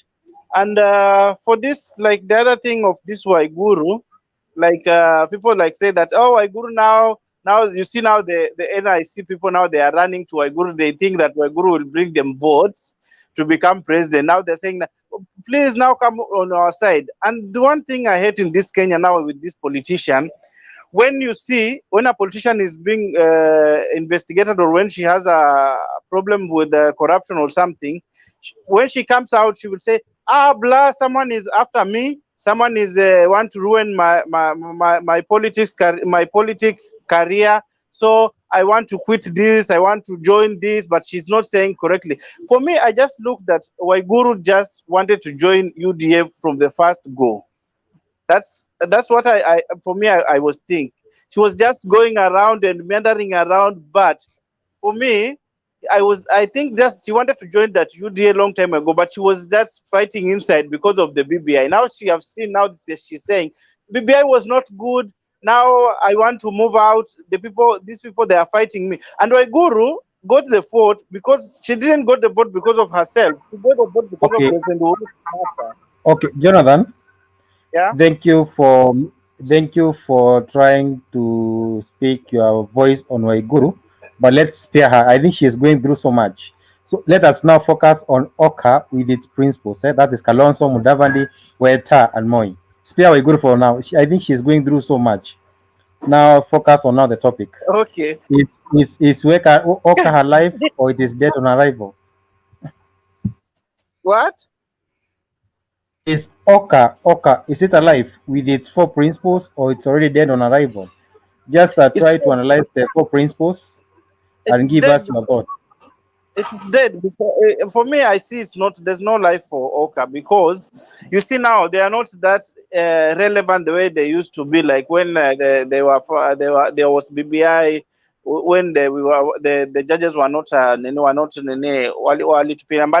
but relevant. Now they are irrelevant because, like you see now, Amenyamaza, like everyone is saying, for me, I will not. It's like they are swearing. I will not support someone for presidency, but let's say when the water is settled, trust me, those one who are saying and swearing that they will not support someone for president, they will support him because they will see that, oh, for me I will look, they will watapima temperature waone, hapa nikienda nikisingangana na kwa president siwezi kuwa, so let me support this person so that I will be still relevant.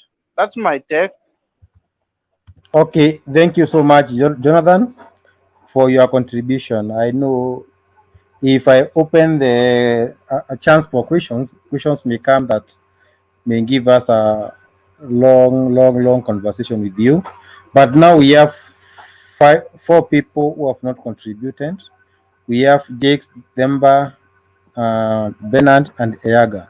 Now, I would like to hear what Ayaga is saying or his view on OKA. And please, Ayaga, when you want to mention Waiguru, spare her. You know, let us just massage our lady. She spare her for some time.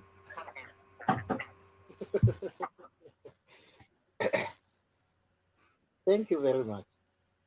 I hope everyone is okay. I greet you in the name of Jesus Christ.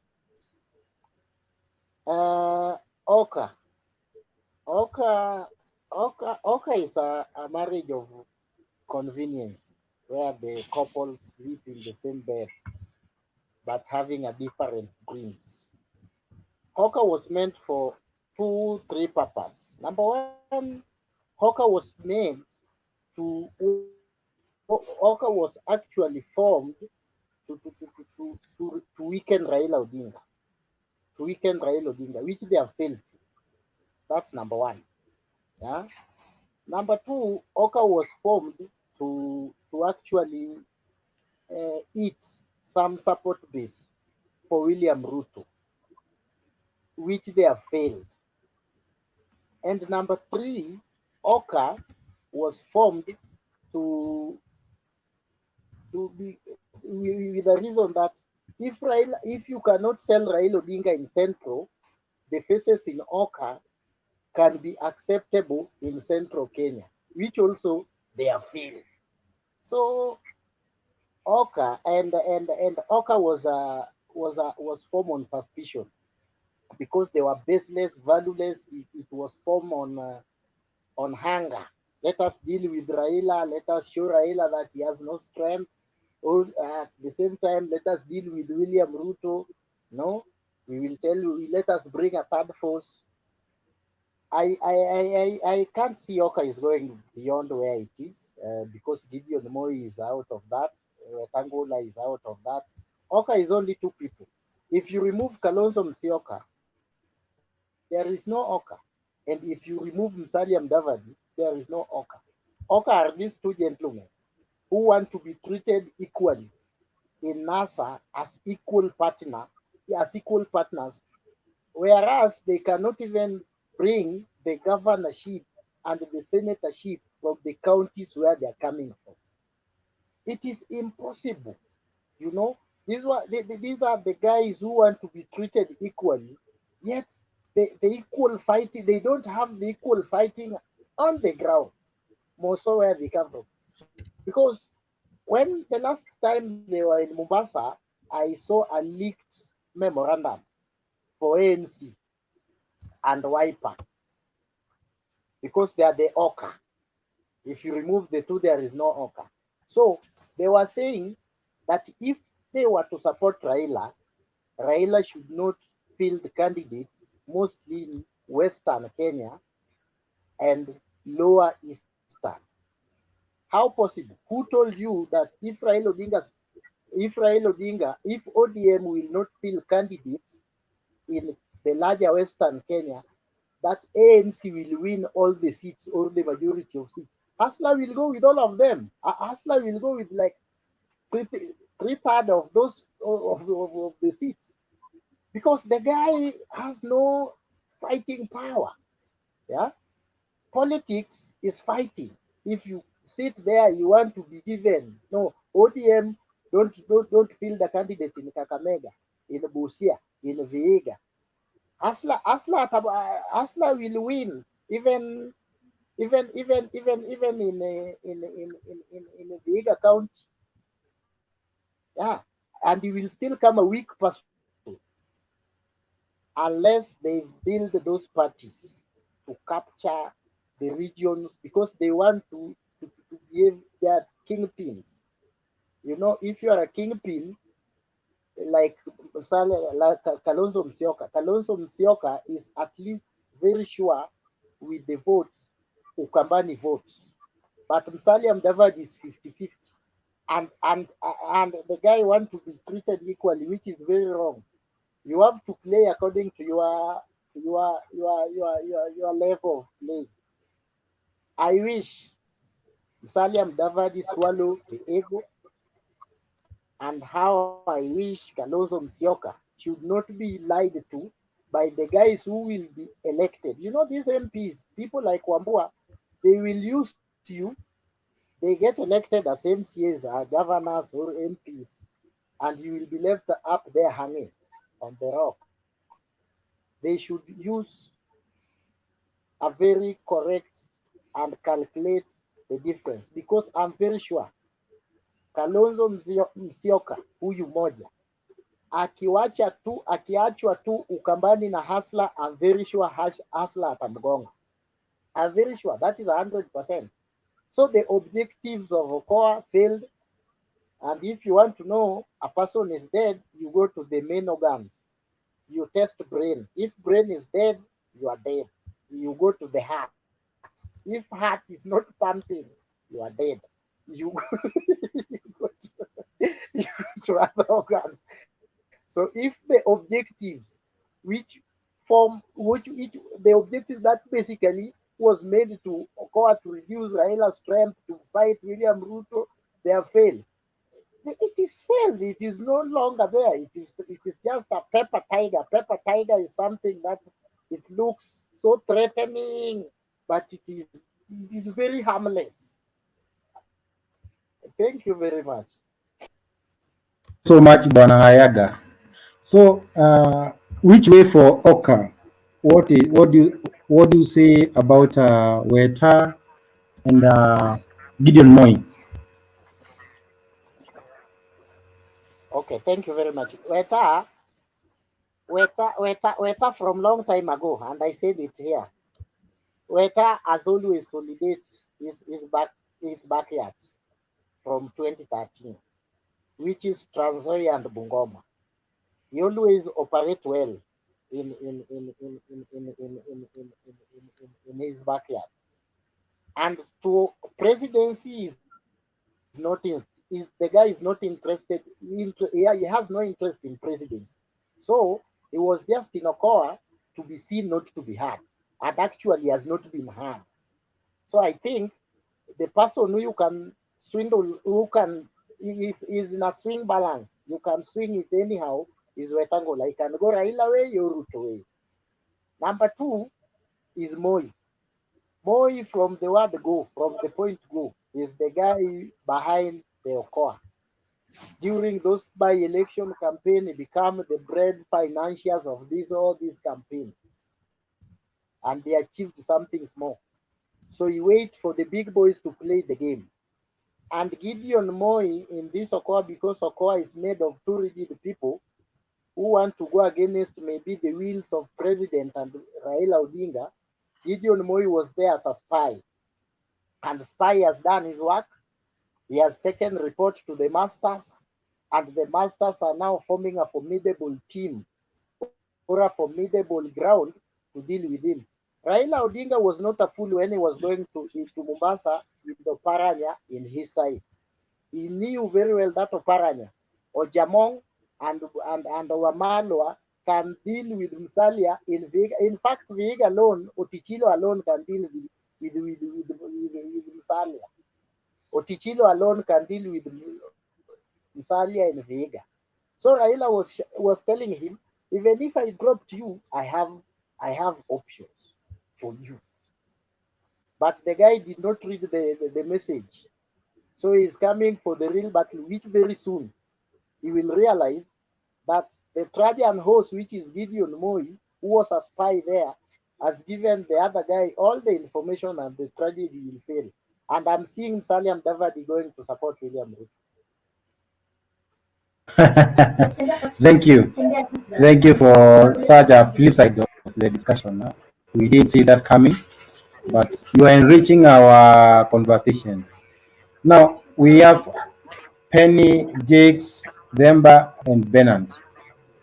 And I think we can hear what Jakes has to say about this before we go to Demba, then Bernard. Jakes. Yes, good evening all lovely people. Good to see you Bernard. Naona umepumzika kutosha. The face is glowing. Penny, good to see you. You look well rested. Then I can see unakunywa some magic preparing for giving a serious talk.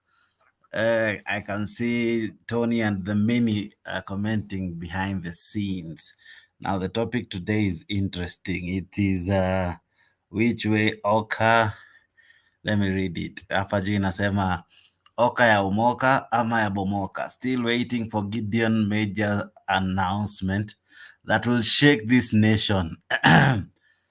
Mudavadi who's central with at the peace lot. Okay.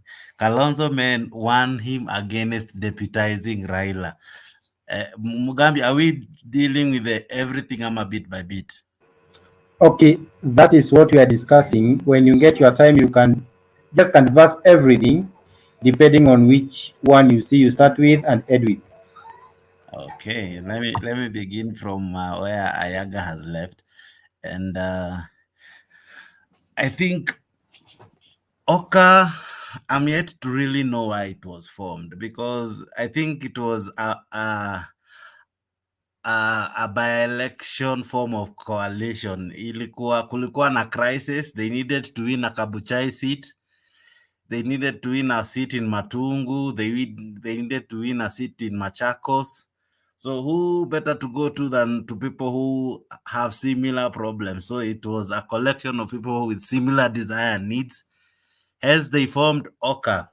Because I remember before the Machakos by-election, we saw Ngilu, we saw Weta and Mudavadi and Kalonzo in a meeting for hours. And after that, they decided to campaign together. After campaigning together and finally winning and clenching those seats, that's when we began hearing of how they are now ready, prepared to work together, how they have now known ways of clenching the seat, especially the presidential seat. So to me, it's not a coalition that has been based on probably tangible issues that we can allocate and assign to. So it's not easy to really speak about. As per me, I think they had more value when they were in NASA or in COD or when they were closer to Baba. You know, Bernard will rightfully tell you there are people when you're connected to, it is an easy channel of blessing. Once you detach from them, even your wife can turn to salt. It is in the good book. So it depends who they are attaching themselves to, how they are attaching themselves to, and that really defines a lot. So I am not saying any of their wives will turn to salt like Lot did after detaching from Abraham. I'm simply saying their blessing was intertwined with Raila. Raila was their kingmaker. Raila was they are more stronger with him than away from him. The earlier they realize that, the better for them. But the good thing about this wise man by the name Raila, he has options. And I think that's why they're even scared, because hata wakiringa, Baba has options. Hata wakikaza kifua, Baba has so many ways of killing a lion, and he has prepared. He has in his arsenal, he has, as Ayaga would say, he has the Kakamega governor, he has Alfred Mutua, who invited him even for his own birthday. He has many young lions ready to devour these lions that have refused to grow, these lions that want to be endorsed. They they feel entitled simply because they supported before. They now feel it's their turn. Even one time had one of them saying, we have invested 30 years, so it is time rudishe mkono. So the question would be, kwani kulikuwa na an agreement somewhere that these are the years we shall invest, and after the years these are the returns? So I think we are yet to really know what OKA is about. Mugambi, you had asked, is OKA dead before formation? It is not even a registered entity, as we know. The thing they have done, they have only booked a seat in the office of what do you call that office? The register of political parties. They have only booked their name there. Wamewekesha tu kiti, but hawajalipa fare, they're not serious as we stand. So probably they are waiting for another formation, a grand formation probably that will have another name. So I'm not really in a position to speak much about OKA. You have also asked us to maybe go to details of each principle: the Gideon factor, the Musalia factor, Kalonzo, and Weta. Now, some of these people even failed while they were in their own homes. For example, Likaranga Musalia in Sabatia sometimes back. So if the people from Sabatia rejected him, they probably know better. They should tell Kenyans why they chose not to support him. Then we can now maybe say, from that time Walim reject, labda may grow, labda may improve, and maybe he deserves a chance. Not that I'm judging him from the past, but if the past informs my today, some of these people really have not left anything to smile about, and there's not so much we can talk about in the time they were serving, either in different positions as vice presidents, as MPs, or even as deputy prime minister. So to me, I tend to think these are leaders we need to seriously sit down and ask ourselves, are they just wasting our time? Are they just hyping us, and then they are just a hot air that won't really do much, and then eventually they will ship to go and support either Raila or Ruto? So we really need to ask what they are doing, because we don't know. Personally, I don't know. I have not seen them coming out strongly to tell us this is what we intend to do. So I'm yet to really know what they are all about. And then it's like kila mtu anavuta kwake. So they are even confusing us. We have Kalonzo, we have Musalia, we have now Gideon. They all want to be president, and all of us are well informed that we can only have one president at a go, unless watuambie kutakuwa na try presidency or something, but I don't know. So we really need to question their move and their tactics. Are we waiting for a delegates conference where tutachagua mkubwa kati yao like Baba did and we had the Pentagon? So I don't know. So it's really not easy to say what these guys are up to until all the cards are laid bare for us to judge them. So to me, it's more of a marriage of convenience, as Ayaga said, and probably it might limit the very positive or negative words I might have for them. That is the much I can say. Thank you. But yes, I have a question on the state houses and state lodge meeting of all these principals together with the president. When they go there, they lock themselves in a boardroom, they discuss issues, the 7 of them.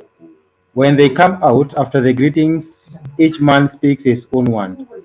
Could these people be in a mission whereby they have agreed, let them go and lock their regions, and then when the convenient time comes for big coalitions, they form a super alliance for the presidency by backing one of them? If so, what do you project to be the political arithmetics to be by the next year, in case they have agreed to lock their regions and then come together maybe by Feb or April next year? What's your projection for most probably outcome for the next election? The outcome will always be obvious. We'll have one winner from all those who will be competing. The outcome will be obvious. We'll have one winner. Now, the issue is how do we get there? Now, if the end justifies the means, that relieves us to discuss this. For example, in the event that OKA pushes to the very end, I can tell you for free, their performance will not really taint a lot of damage to either the top two. Why am I saying so? Because even a supporter at times, they value their vote. You don't just vote. Utaki pia kuwa kwa the losing side, unajua? So with all due respect, I'm just saying that kuna wakati huo inafika hata voter anajiuliza tu swali, huyu mtu ni wetu, sikatai, just like it happened in Jeremiah's Kioni case. There were no votes that read Musalia. So I think the voters there asked themselves, as much as Jeremiah Kioni is our own, but okay, I think nikiachia hapo itakuwa bado tu imeeleweka. But anyway, I think OKA does not really have much to sink a ship. Their best bet lies with either supporting Ruto or Raila. That is the match I can really give to them. The State House meetings, to me, I think I must give it to Uhuru for one reason. He's trying to show these guys, together you stand, asunder you guys will seriously fall. They are stronger together. Their strength, as Bernard always says, is in their numbers.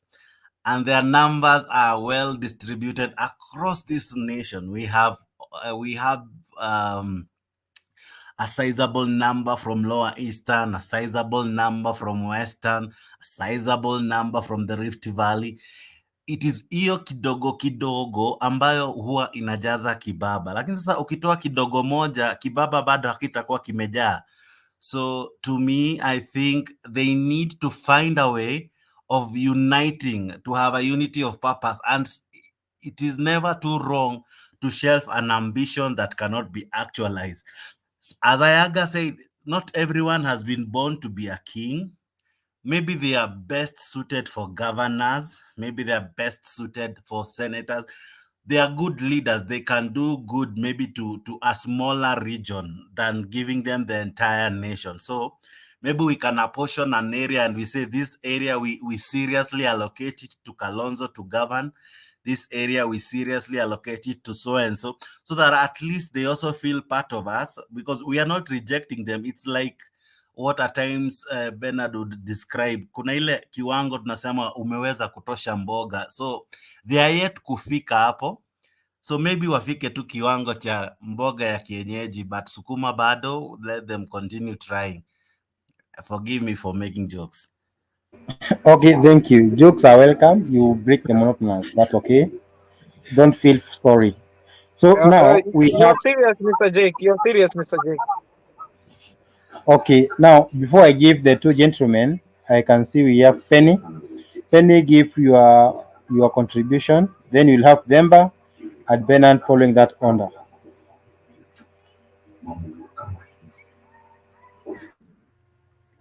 Good evening, everyone. When I look at the OKA members, just like Jex has said, they do not have the kind of political goodwill that is being enjoyed by Rao and the deputy president. So, in my opinion, I wish they could shelve their ambitions and decide who between the two they can be able to support, because it doesn't make sense going for a race that you automatically know you will not be able to make it to becoming the president of this nation. So I think they need to stop being selfish. They need to learn from the two horses what makes them to command the kind of masses, what makes them a tick. Maybe there are still some things that they need to learn. So that's my take on it.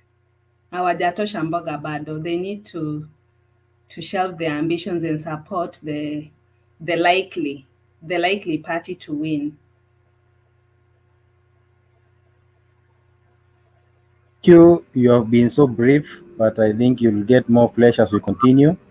Now, Demba, give us your take on all what you have heard people saying, correct where necessary, ask a question where possible, and give your contribution at the end.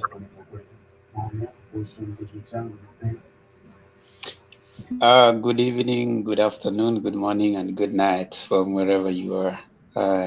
It's a pleasure to meet all of us. I can see Penny, Sam, Bernard, Max, Tony, Mugambi, and Jex. Onto our topic, I have listened to, allow me, Mugambi, though you said we shouldn't talk about her much because of what she has right now. That is Waiguru.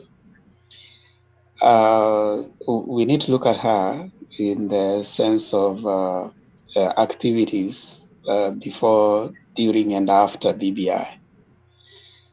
When you look at Waiguru before BBI, she was going through a number of issues. One of them, accusations about her, even before being a governor, issues of the NYS was still a chain on her neck. Then they elect her. She comes in, then she's blamed about these accusations about corruption at her county. She's so much at loggerheads with her MCAs. She's served by the Senate.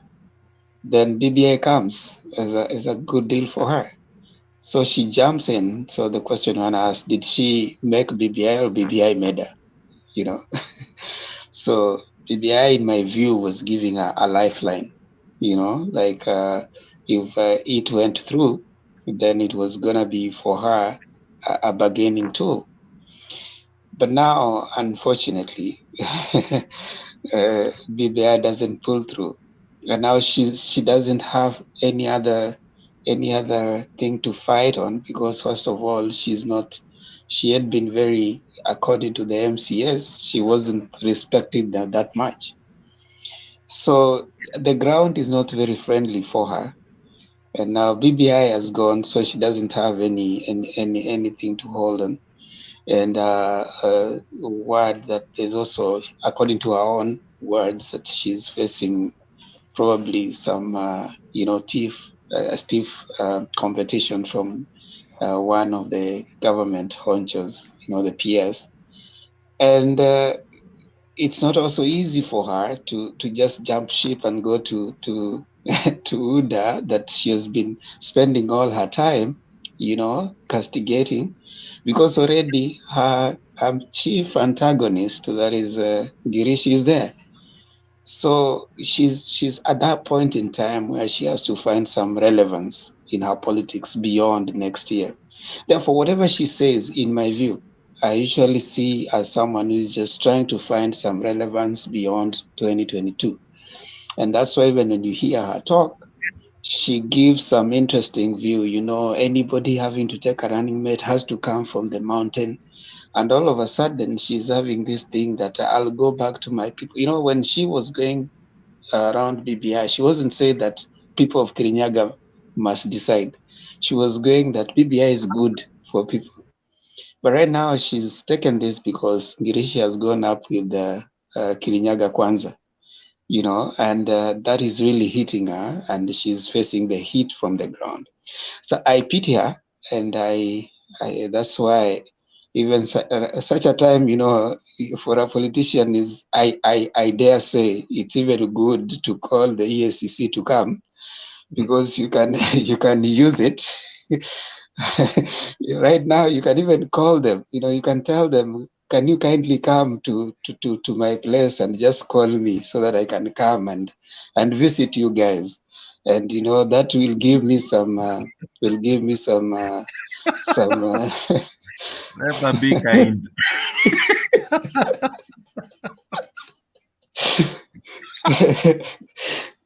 Jax, is that you? I mean, no, be kind, honestly.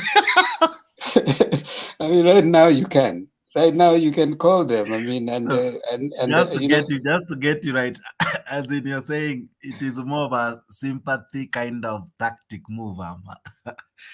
it's possible right now to call them and tell them to come. Then you wake up tomorrow and you say, you see, I'm also being targeted because of my political science, whether you heard it or not. You know, it's that time. You know, so as some.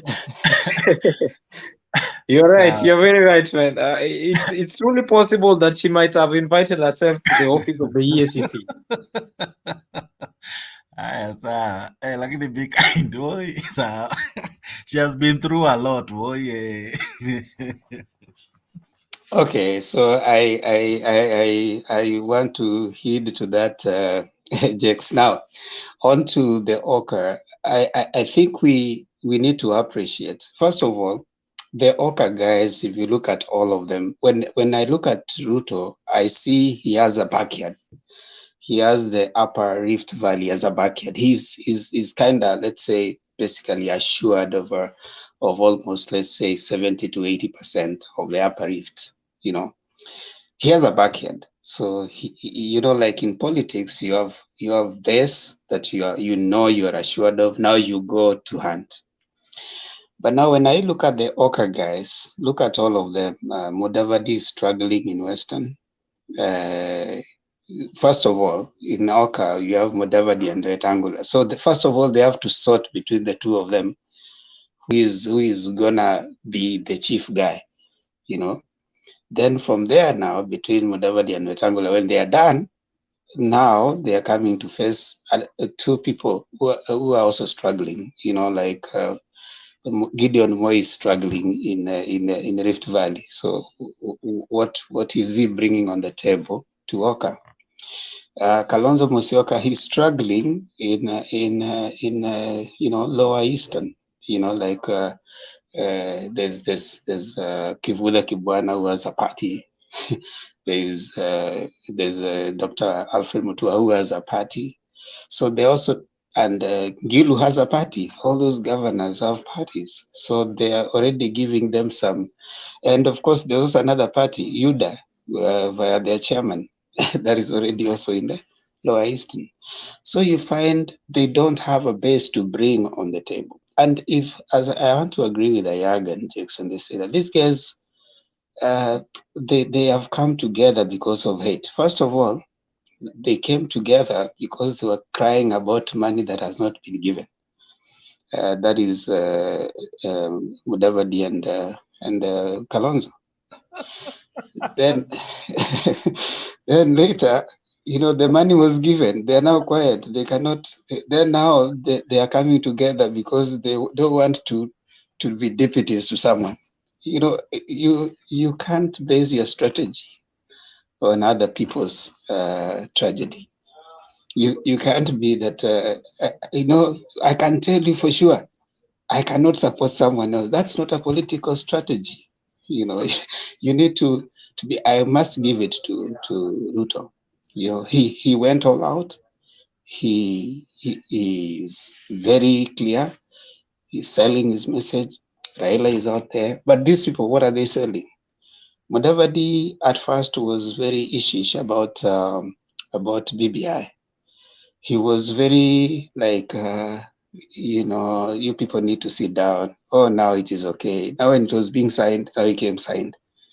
Now later, when the court threw it out at the appeals court, then it's like, I told you guys, we needed something that is very acceptable. You see now, how can you take such a leader seriously? And even currently, I think they're still tilting on wanting to see who loses, who doesn't lose. You can't be forthright. If you're against, stay on the course. If you're for it, stay on the course. The best case scenario, though, is come 20, in my view, it might not come to pass. Come 2022, they should go all the way and have one of their own in the ballot so that we can see this popularity they talk about. How far can they take them? So I would want a situation where we have the OKA people Raila with this formation, Ruto with this formation. Let them go to the ballot and let the best person win. I think that will have settled everything. But right now, we are going to see this. I have people, I don't have people, and it's gonna be just moving around, game of chairs, I think.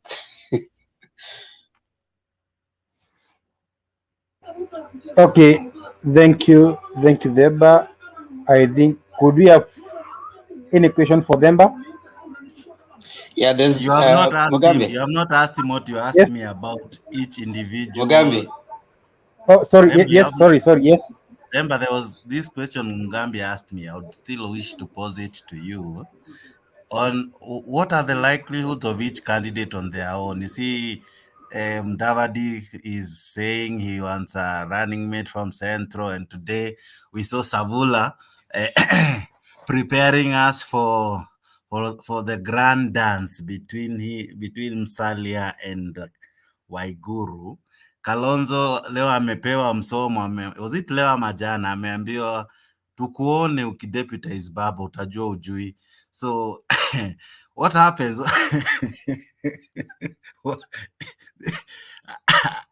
I pity these leaders sometimes, but anyway, what's your take? That was what Thank you for the question, Jakes. Answer no, them. you had asked me, I've just posed it Okay, to them.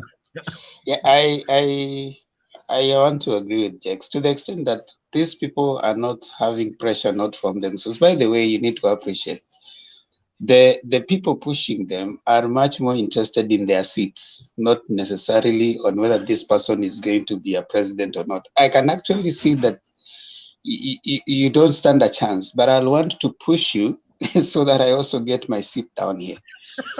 So they're not necessarily. You see, someone said rightfully that Mudavadi could not even get his own governorship, So that tells you how unpopular some of them could be when they get to the presidency. But it's good for the person pushing, for the MPs pushing down there for their political survival, to look like they're still gunning for this person. And I think if we are to be realistic, they would send those people with a more realistic demand that go down out there. And if you find that there's someone who looks, it doesn't matter if the person finds that the terrain will not be friendly to them, they can support another person who looks more stronger, if it is Ruto or the other person. But you see, they are not working at building their own political base. You can't just tell you go be the president and you're not building a base. You're having struggles down here. Political calculations are built based on base.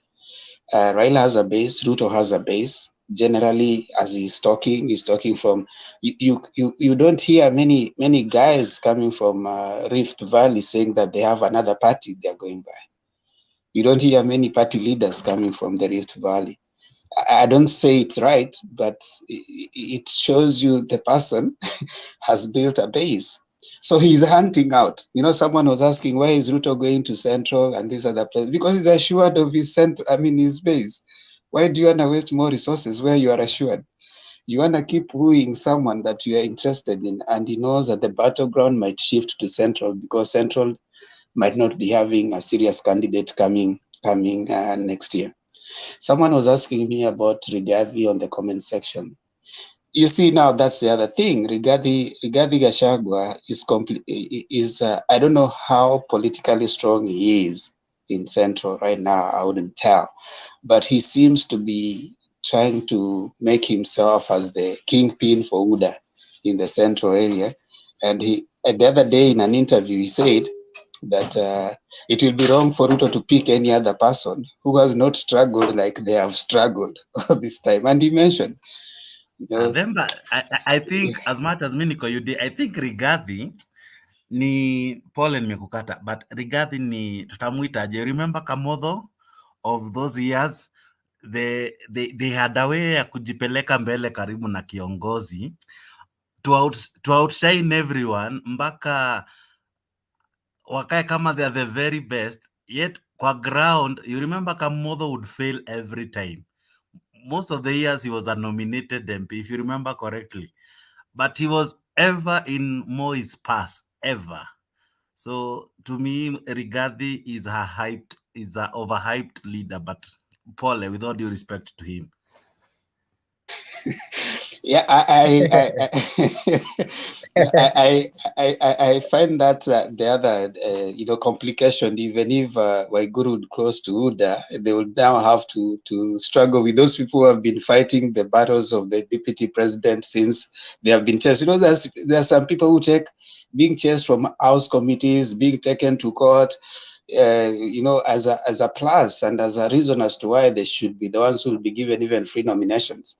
The other day, I heard someone saying that, he's happy that he has been endorsed. So that will be a complicated situation, I think, moving forward. So Waiguru may not find it easy, even if she's saying, I heard her say that, the deputy president must have to be a woman in anybody who wants to succeed. So she's already trying to gun up for herself moving forward. But she'll have to contend with Akina Rigathi and the other people who say that they have been chased from house committees, they have been, followed by EACC. So Rigathi will not talk about EACC because Waiguru will also say that EACC came for me. So that might not really carry water, because she's already started saying that, my political stand has made me be followed by EACC. So there's a bit of interesting scenarios that is going to happen.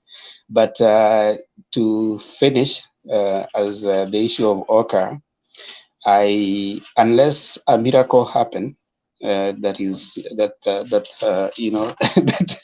will give them the basis they're looking for, I don't see them going so far. And if they keep on hardening the stance, because some of those people can be used. I want to give you an example. This is something that in history. This one came the other day. The chief photographer of Martin Luther King Jr. was found to have been an FBI agent.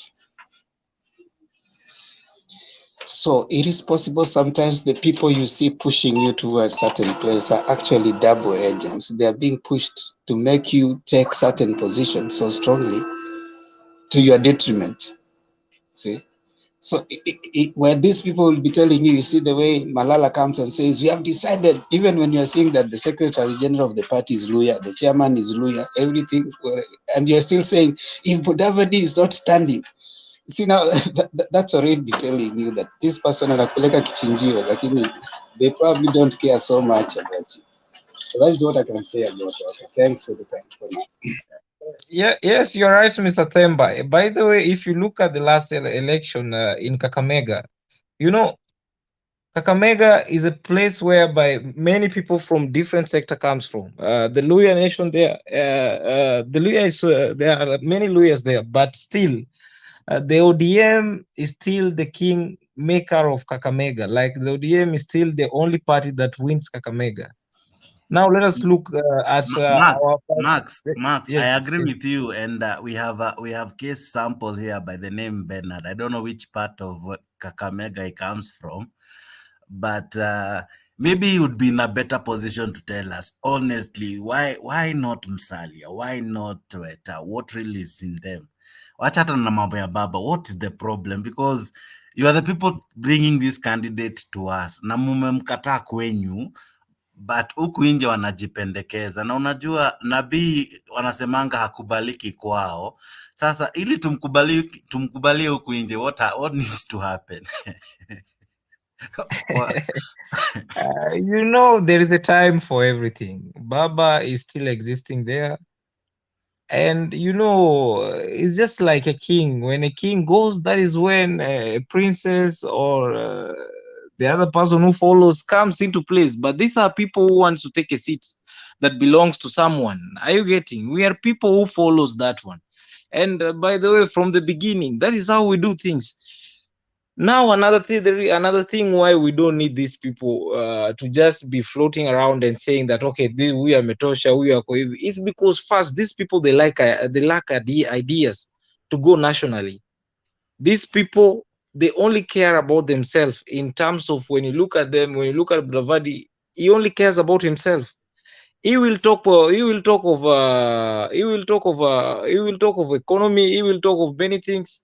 By the way, Mudavadi is only good at coming up with idea, but he lacks ideas of formulating it to work. Like, you know, he came up with NASA. Baba did not come with NASA. He came up with NASA, but even money to inject into that idea of NASA, he could not even inject enough money. Baba had to inject money. You know, Max, with all yes, due yes, yes. fairness, you remember he had a good voice. He would say NASA, NASA. So he might not have had money, but See, he you had a know, good voice to say NASA. there is a saying that goes. There is a saying that goes. It's only sweet when you talk and you put your money inside. Are you getting? This man Put has your been money where talking. your word is. You know, he has been talking perfectly, but you know, the sweetness of money is not there. There is no resources in what he say. He says, and further to that, he lacks formulation. He lacks procedures on these things. So this makes it very hard, you know, to believe this person. He's a serious joke to whatever formation he forms. And that is why we don't need a person who jokes. We need a person who is serious. You know, somebody like Baba, if he says tomorrow that we are not going to work, we will not go. You know, because, you know, he is serious about it. And he knows where to touch, where to go about it, the resource to make that work. You know, and this is a person who you can follow, because, you know, when you follow him, he will stick to that. Somebody like Mudavadi or Wetangula, you cannot tell them to stick to one thing. You will tell them today, tomorrow they will be on another thing. And by the way, you'll be surprised what did you really speak with these people on? You know, or what did you agree with these people on? Because they could not stand based on their principle. Today, if you go and ask them, they'll tell you, no, you know, I'm this type of a person, so I can change. We don't like people who change. We like people who stick. Who stick. Okay. Maybe just to come in a little bit, Max. My concern is a little bit about the Luhya community in general, because the way you're telling us that there are people who cannot speak, there are people who cannot, you know, they give an idea or they lack whatever you're saying. But now, yes, we know we need another communities out. Don't you see that it's a weak it's a weak line on a Luhya community? Because as a Luhya community, you need to have someone in front who is going to articulate your issues to the common Kenyan cake now, like the way now the coalitions are being made in the country, and you speak in one voice, like the way you see even at Central.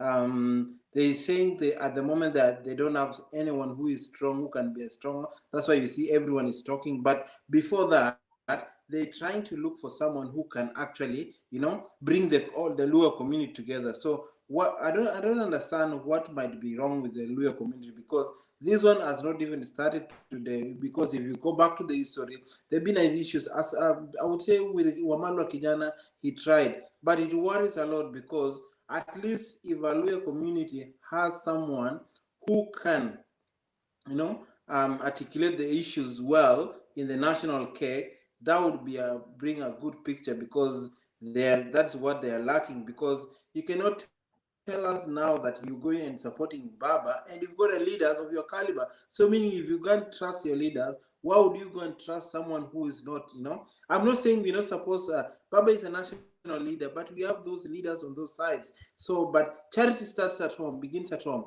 The way you guys do your things, because you got numbers, that's the biggest problem, but you don't use the numbers, you know, in terms of articulating your issues, in terms of bringing let's say impact, you know, in terms of politics. Because anyone will just come and say, Baba will say, I will go there and get it, you know.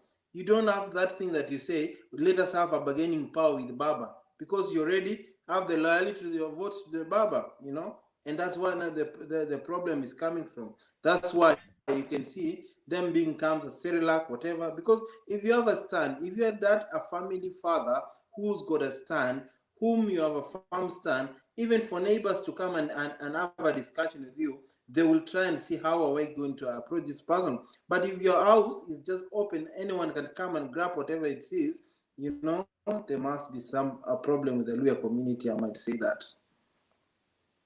You know, I truly like how you are trying to bring this up. You know, for me, I think Luhya community should be appreciated for buying different ideas despite them rejecting their own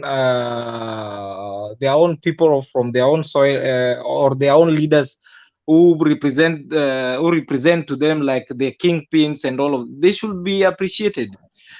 You know, they see people based on where or on what they stand for. You know, that is one thing that I feel that should be appreciated about the Luhya community. Are you getting? For a very long time, you know, Luhya community hasn't gone with one leader. I would say we also expect that in other communities as well. Like you be welcoming to others, you know, like the way maybe let's say the way maybe Ruto is going to Central, and you know is being, you know, like you are okay. I'm not saying everyone should close their hands on other people, but we can reach to other people. But I'm just talking about them putting the house in order, you know, making sure they seal the house in order so that actually they show, because charity begins at home. If you cannot organize yourself from your home, how do you even go and organize yourself with others? That's my question. Your question is okay, and it's kind of really a tough question to answer in terms of looking out. But the truth is that when it's not possible for any Luhya leader, as we are speaking right now, to go and organize any house for the others. Are you getting? And that is why when I started, I told you that these people are joke, and they are really a serious joke to this nation. Because you know, if you cannot organize your room, you cannot go outside and organize people's room. How will you even start? You know, it's totally impossible. And now coming to the other issue of the Luhya community, you know, we have other leaders who are coming more serious. People like Oparanya. You know, this is a serious person. He's a person who understands the economy well. I think he even understands economy well more than Mudavadi. You know, and for this reason, the Luhya, you know, they understand the people who are lower there than people who are, you know, claiming to be kingpins. And somebody like Oparanya who understand economy, why can they listen to him and forget listening to somebody who wants to be a kingpin and lacks ideas, lacks resources of you know, lacks resources of fueling the ideas that he has within themselves. You know, this is something that should be serious. And believe me, Luhya communities, those people who are down there, they are very serious, more than these people who are claiming to be kingpin. And that is why you always see that they betray these kingpins. And for me, I think, and I appreciate these people. Maybe on your take, Bernard, on the same, because Jake had asked you a question, but I was still like waiting for the response on your side. Okay, thank you, everyone. How is everyone out there? I'm very good. I'm enjoying myself hearing everybody's contribution, especially about our community. But we love you guys. We really do. Ni venye sijui ni kwa nini unatuambianga watu wengine hawajatosha mboga, yetu tunajua Western tunapenda kuku. Sasa sijui shida iko wapi. We are the most democratic community for once. That one you must give to us. And despite our political differences, we still answer to the name Luhya, and we never deny each other, except what Aladwa started to do the other day, which we have forgiven him. On the other hand, I would begin by saying that Wetangula, Kalonzo, and Mudavadi have one thing in common, and it's called the Moi denominator. They are children of KANU. And those of you can remember well, KANU leadership in the past was hereditary. So people like Musalia were picked from school, taken back home because their father is dead, and they must inherit the seat. So they got into politics on the ground of being given. And it's like they remained in that default mode whereby they wait to be given so that they take. They never grew wings and began to fly on their own. And that is what has made them unable to take off. And I can almost prophesy that even if you give them 100 years, I don't think they can take off on their own. They have not learned how to walk on their own feet. They want to be given crutches to jump on and use it. So it's like, in fact, where have they been since 2017? What have they been up to? Okay, when the DP was beginning to draw his plan and begin to make inroads here and there and got busy, where were they? They were not running opposition office. They were not running any office. So why didn't they go to build their capacity so that they knew that 2022 was coming, so that they are ready? A issue about OKA. OKA is an afterthought, to the best of my knowledge. Afterthought in the sense that OKA came from the Senate. You remember the debate about 1 shilling, 1 vote, 1 man? The young Turks in the Senate are the ones who came up with One Kenya Alliance, whereby they will not deprive other parts of Kenya to build another. And the thing became so strong that the president and the prime minister could not even quench it. That's where OKA came from, One Kenya Alliance. So how it landed on the desk of Mudavadi and Wetangula and the rest is what is surprising, okay? In other words, they just jumped on something that they saw was working and they thought it will keep the momentum and be able to give them what they desire to have. Politics are prearranged. Politics are forecasted. You look from far and begin to deal with the obstacles on the way so that you achieve whatever you want to achieve. But if you wait for the wind to blow so that you ride on it, you may always be left behind. And I think these guys are setting themselves up to be left behind.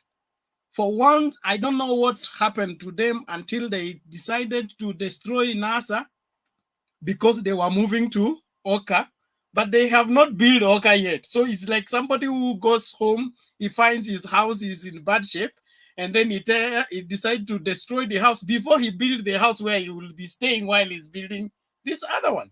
So this a picture of people who don't know what they are looking for, and they don't know themselves, and so they don't provide any leadership anywhere. So we can't trust them with our lives, not at this point in time when we so much need to be safe. So the lifeline of OKA, just like NASA, when NASA was in the hands of Mudavadi initially, you know, is the founder of NASA. Okay, it was NASA, yes, but it was not NASAring anybody until Baba joined it and gave it life. OKA can only get its life either by Baba joining or by Ruto supporting it. Two lifelines. If any of this size doesn't go into OKA, OKA is already dead. It's not anything to consider. And they will disintegrate silently. They won't even make a press conference like they made about NASA. They will disintegrate silently, and that will be the end of them politically and otherwise. So Kalonzo, Wetangula, and of course the son of Moi are all Moi children, and Moi made them in such a way that they want to be given, and that wanting to be given has made them lame as far as rising up politically and standing on their own feet is concerned. Different from Baba, okay? There was too much pressure in the 90s for Baba to move to Bondo and take on the constituency of his father, Oginga. He refused. He went to build himself in Nairobi. And that is what gave him his own identity, his own politics, and his own lifeline, so that he doesn't depend on the father's political wherever CV to build his own. He came and began from the scratch. And that's why he's become an impossible person to be a pushover, as much effort has been deployed to push him over. He He's strong because he stood on his own feet, fought his way up, and now he's up there. And then you want him to endorse you just like that because you supported him. We all supported him. We are not demanding to be endorsed in any other way. So it is important that people accept their fault, especially take responsibility for their wrong decisions. When we were in Uhuru Park swearing in Baba, where were these people? They all went into hiding. They say they are waiting for a call from a Nigerian line. Well, the call from Nigerian line is yet to arrive, so let them continue waiting for it until they tell us the call has come in. They are not yet called, and so we will accept that as their whatever, their destiny, for lack of a better word. Malala and the Ukambani MPs and the rest that are pushing Mudavadi must go, Kalonzo must stand on his own. It has been well said by the rest of the panelists. These are people who are looking for how to use somebody else as a sacrifice for their personal survival. For Malala, he accidentally became the senator of Kakamega because Halwale became confused and went for governorship at the wrong time. If Halwale ran in Kakamega, Malala would not be, he was an MCA, okay? He would still be an MCA today. So there is no way he can be charting the direction of the Western politics. He's too young, he's too naive, and he cannot be trusted by anybody. So him pushing Mudavadi, in fact, it is wrong for him traditionally to be the one pushing Mudavadi. Is pushing Mudavadi as who? Where has he come from? You don't command, and then his language also. You see the language he's using. Mudavadi is old enough to be Malala's father. So he cannot be talking the way he's talking if he's serious about making Mudavadi any presidents.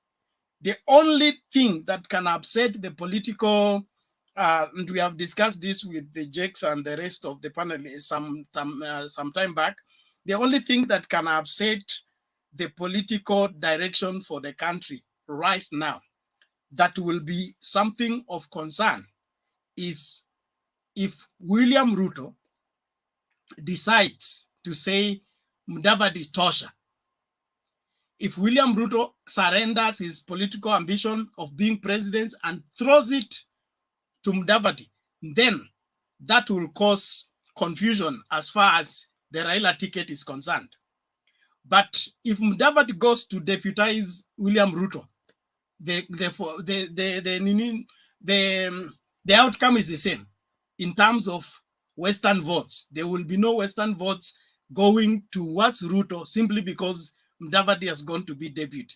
The only way for those votes to be put together and be given to Mudavadi if Mudavadi runs for presidency supported by Ruto. That will throw Baba to go and think again as far as his running is concerned.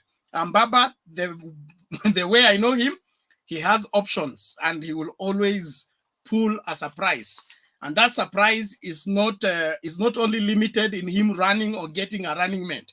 That surprise is also open to him throwing to an impossible person to defeat at the 11th hour, so that the people going back to the drawing board, it will be too late for them to formulate anything serious that can counter what he has thrown as where he has thrown his weight as his preferred candidate. So let us just accept hakuna kuomoka kwa OKA na hakuna kubomoka kwa sababu it was never there in the first place. It is just an expression of press conferences. Where is OKA office? Anybody who knows where OKA office is? They don't have an office. They don't have a secretariat. They don't have anything. So we can't take them to be serious about the presidency. If they were serious about it, at least they will have an office, they will have a secretariat, and they will have, somebody who is their spokesman, who speaks to the press on their behalf. As at now, nothing. The meetings at State House with the president and coming out and speaking in different languages is part of the formulation of the, we call them what? Political confusion, okay? Where people have already accepted they are going to be this, but because the nation is not ready for them accepting what they have accepted, they need to talk until the nation is ready. It is said that whenever the government wants to revise, let's say, the price of petrol, and they know it's going to upset the livelihood of the people, and the people may riot, what politically is done is that they get one opposition MP to come and say, we have had a hard secret that there will be hiking of fuel prices, and we are against it, and we will not allow it. Now that comes earlier so that it forms a discussion around it, so that by the time now the hiking of the price happens, everybody's prepared for it, so it doesn't cause an upset. So I think that's what is happening right now. These guys, is not that they don't know they cannot make it. They know they cannot make it. And so they're just part of the super alliance that is being crafted, but they need to play hard to get in the eyes of the public.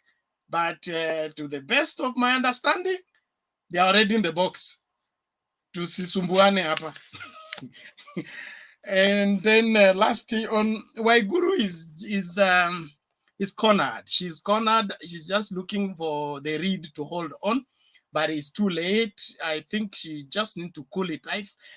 Going back to her statement of lighter duties, I think is good. She needs to revisit that. Go and get the what are they called? The lighter duties. Since she has served as governor for 5 years, she needs to take a sabbatical and attend to lighter duties, and then rethink of her political future, maybe in 2027. But going to fight in the name of whatever, anti-corruption, and being targeted, and the ground is hostile, BBI was bad, all that is excuses. Excuses are the crutches for the non-committed. It is not the right way to provide leadership. Lastly, about the mountain and the perceived leaders of the mountain, Kina Gachagua and the rest. Those are not the leaders. Those are not the leaders. And let nobody be deceived to think that there are people that will call shots as far as the direction of the mountain is concerned.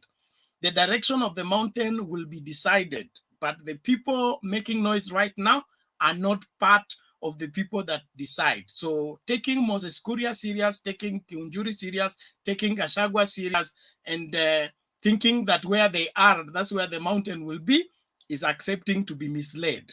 The truth is the mountain is going to vote, and there will be a huge junk. They may not be 90% the way they have voted as 1%. They will not succeed in getting that, but the majority of the mountain is going to vote, but the decision will be made late in the day, not earlier like now.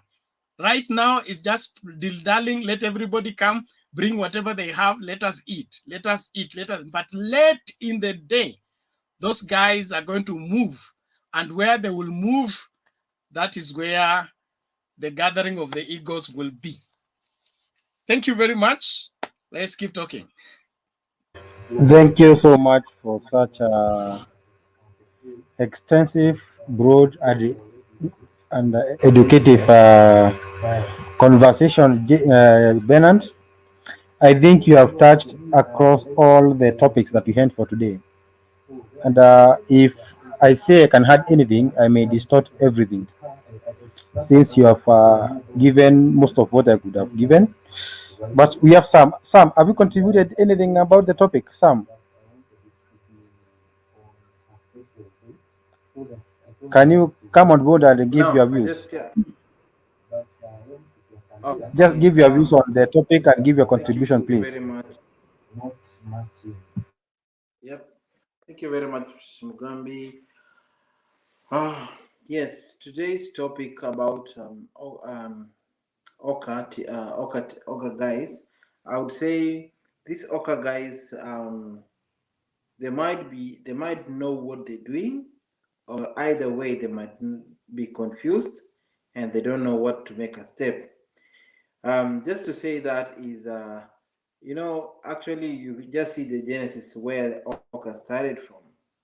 To me and to my opinion, I saw OKA was a group of leaders whom, I remember last time when President was in Mululu for a burial of Mudavadi's, I think, mother what. And then he was telling him that, the presidency is not for only two tribes. Even I can say, Mudavadi Tosha. And immediately after that, we saw the emergence of OKA, which was purportedly, they said that it was a President Uhuru Kenyatta scheme to bring these guys on board. I don't know the reason for that, for him having Raila Odinga on this side and getting these guys led by Gideon Moi and these other guys. And when you follow back there, when the OKA team was very strong, when it was just formed, then they started, throwing harsh words towards Baba. I would see them even in the rallies abusing Baba, saying all those kinds of things. So I don't understand why people whom were actually being shown a green light by the president actually trying at the same point, trying to utter those utterances, words towards Baba at the same time when Baba was handshake, having a handshake with the president. So that thing actually threw us in a very confusing way, because there are two things happening here, of which if actually Uri is a common denominator here of getting these people on board, they should be speaking the same language. But you feel like now they're not speaking the same language, and all of them purporting to be drinking from the same pot, of which that was at that time, they're all driving the issue of BBI at stake. So that one gives us a lot of questions to ask ourselves, what might be this thing that was happening in here. So many people, I don't trust sometimes issues that come over social media, because I realize most of them, some people will just try to, bring issues here and there. Some of them, they said they were trying to actually bring, these guys just to see if they can be the option for presidency, for Uhuru succession. And they were saying that the person who was being targeted to be the successor was Gideon Moi. And the collapse of OKA came in when they realized that they had no muscle strength to face who? To face the UDA candidate, which is William Ruto. And that came, and also it's not something you should just pass by, not giving it attention at that level. Also, another thing is it must be something to try to weaken the ODM by tearing NASA apart. It might be the strategy, because politics is just something that can come from any corner. So those guys at the point, when you guys were together and someone gets you and texts you and say, oh, you guys can be here, they might be put there, and now they're confused on how to make a step.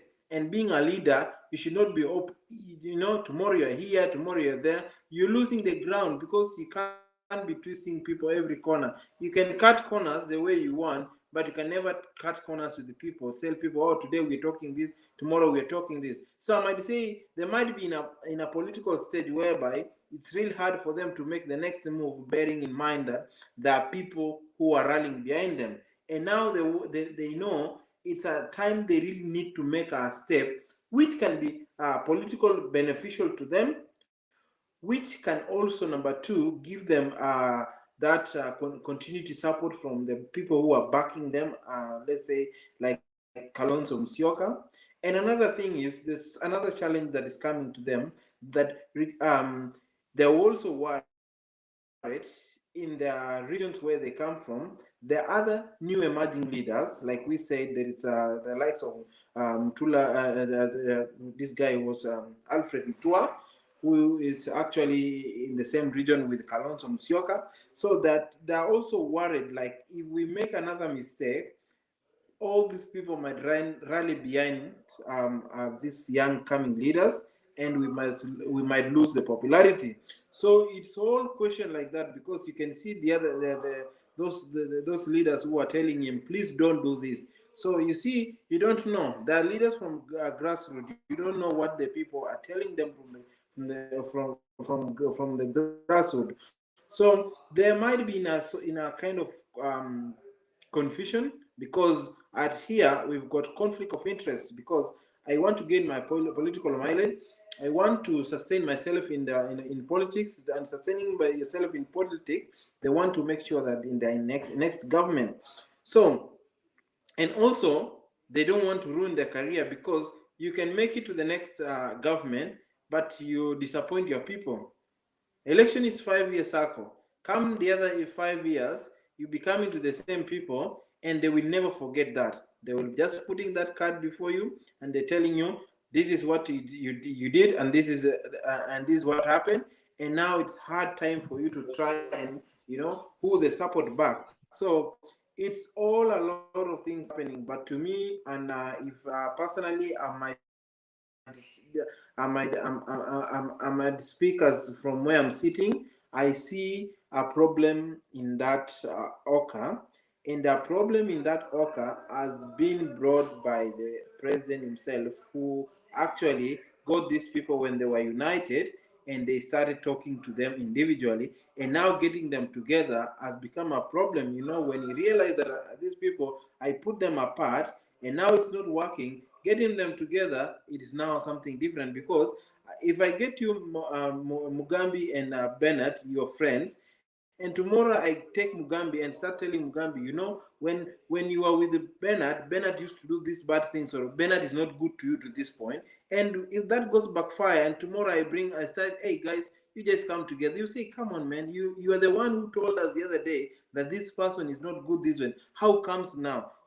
People are sad now, because you cannot complicate yourself. You cannot be speaking in 2 languages within some short time. So they will be like, what's not happening here? So if that is the case, if the president is actually who actually made them to do that, so it's really hard for them to get together, bearing in mind that the president had actually shown them a green light.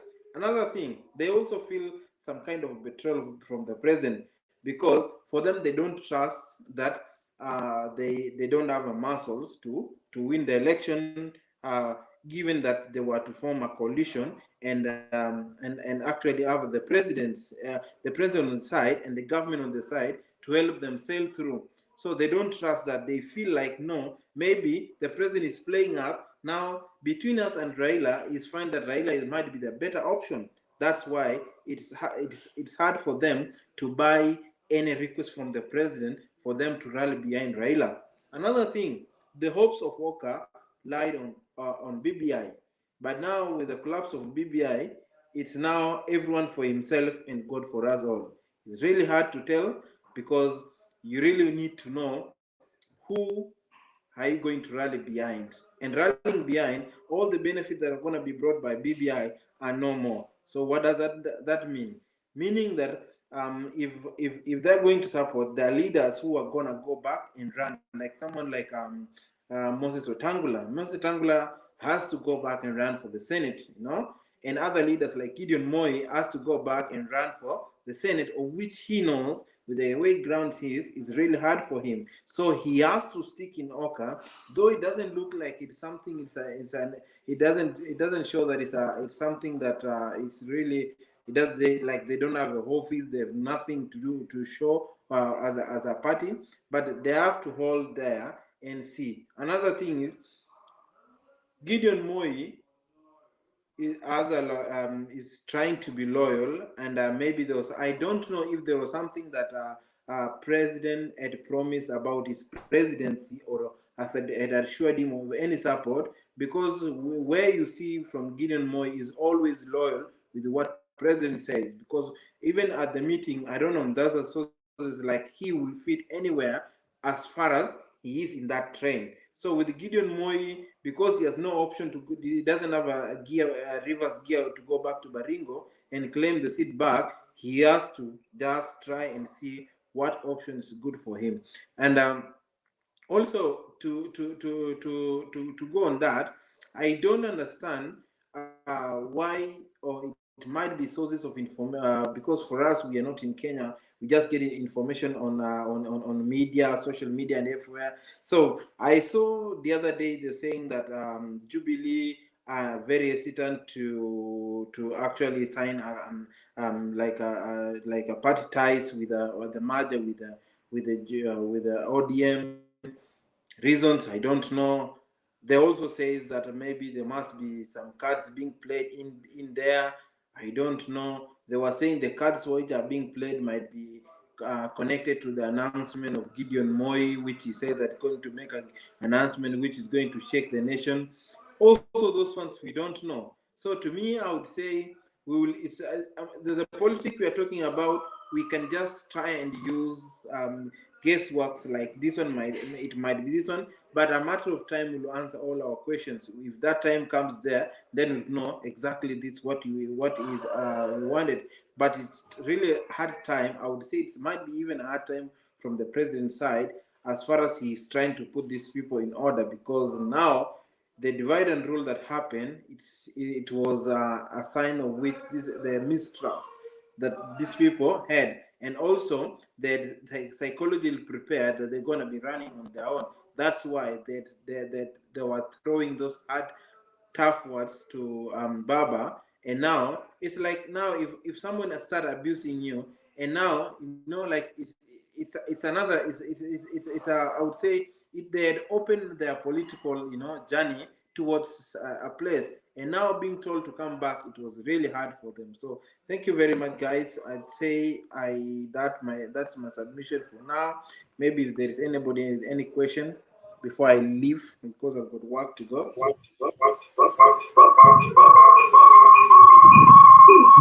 Great. Okay. Jakes, a question? Not really. Pole, nilikuwa nimefungua several applicancies from phone to laptop. Pole. But nimependezwa na some submission. Sijui kama tumekaribia kufunga show. I think tuambie hivi Mugambi to discuss topic, alafu hizo vitu zingine za AOBs tutadiscuss hapa mwisho. Mimi nilikuwa na my AOBs, but ni sawa tu kama mnamaliza. I think after everyone has given his views, now we can give out what we feel is in our heart on other matters apart from what we have discussed, because we can treat them as AOB. Today, I want first of all to commend everyone who has joined the show. We have tried so much to stick to the topic. Although some wanted to slide to Baba, to slide to Ruto, they have told the line until the end. Now I want to open this chance to any other issue, any other question, any other feeling that someone would be having on other matters, be it Baba's travel to Madaraka with train, Ruto's meeting his people, and everything that is happening. Now the mic is open, Jakes. You can give what you want to say. Although I know whatever you are going to speak from now may raise a lot of questions. Those questions are welcome. Actually, what I want to speak about has nothing to do with politics. Good, welcome. Now, I think yesterday hold on. Just if we are diving into something else, I wanted to say something about what Sam said. Okay, Bernard. Okay, maybe before Jake comes, I beg to leave. And I'll say thank you very much, guys, for today, and we'll catch up next time. Thank you so much. Okay. No, there is something about Sam's analogy of the president maybe helping the disintegration of NASA and then trying to bring them back. The fallout between NASA principals took place on the swearing-in day of Baba at the Uhuru Park. And you will notice that when we went to Kibra for the by-election, it is said that Ford Kenya and Wiper were working with UDA before UDA came. Tanga Tanga. Bernard. Yes. Bernard. I think they Yes. were working with Musalia supporting David Owalo. Wako wanawak na UDA. Hawajawahi to No, support. no, no. What I'm saying But is ni sawa tu, ni walikuwa sawa tu. chini Wacha ya maji. nikubali. Ni sawa tu. But they were Walikuwa chini ya maji trying unataka to kuwekelea shida zao kwetu, but it divide is the okay. Luhya vote so that it becomes impossible for Imran to get the Nini. That's why there was high-tech personalities moving in and out of Kibra that time, because it was the seat was going, the bedroom was going. So, and then you will notice that from what is being rumored around, that even in the OKA we have spies, and these spies are working for the other team to give them the information of the progress, and then they know how to counter it. Just to say that the president may be having a goodwill towards this unity issue, but there are underlying payrolls down there that are frustrating these people from doing what they can dutifully do for the sake of the country. So we may not blame the president all through for their own wars that they have created by themselves. Just lastly on the same, when the issue of the money, when Baba said we are going to in as NASA, let us field candidates throughout the country on the ticket of NASA, so that we have joint nominations. Then the strong candidates on the ground will all come in on the ticket of NASA. Then we'll go into parliament as a strong team, and will be all the politically fit to be paid, and will share the loot. These guys refused. They say everybody will field their own candidate, let the best candidate win. Then when we got into parliament, they did not have the numbers that will entitle them to the political party remuneration. And then now they say, now since ODM got it, they also want to eat from what ODM got. But we told you, let us cook together so that we eat together. You refused. You went to cook on your own. Your own food did not cook. Now you have come to begin to make demands that because you are a principal, you must eat the food that somebody else has cooked. That is the kind of mentality that you are working with. And I think it's better we begin to appropriate that in trying to analyze what is bedeviling these our brothers. To add on what you have said, I think today, for once, I'll support what you have said and maybe even add kidogo. It was asking too much for someone who is the only candidate or the only person who won a seat in Fort Kenya to be given the seat of minority leader, yet he's the only person. And then ODM with the many people. Okay, to me, I think Baba really gave them so much leeway mpaka they felt ni kama kupe imekuanza ikiwa katoto, imenyonya, imefura, so it feels it can be independent. So ukiitoa kwa mwili it cannot even move. Unajua kupe ukishaing'oa kwa ng'ombe, it does not move from where you place it because it is too big for its leg to carry. So they have nyonyad Baba to the last drop of his blood, and that's why they can even say tumeku support 30 years, we want tunahitaji to support hata sisi. So you ask yourself, kwa hizi 30 years, if they are now on their own, why are they unable to move? So wamefura kama kupe, unable to move on their own.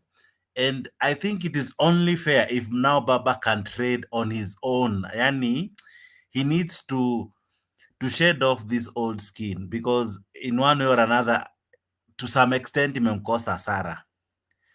He has very vibrant and new energy from these retiring governors. Some of them have done exceptionally well.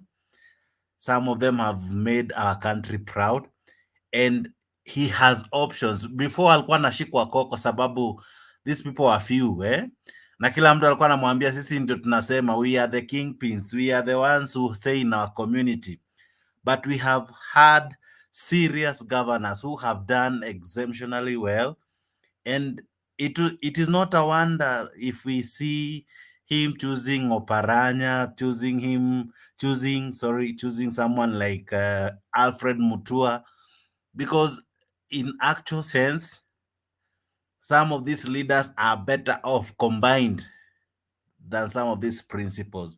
So with all due respect to all these principles, I think they have outlived their purpose.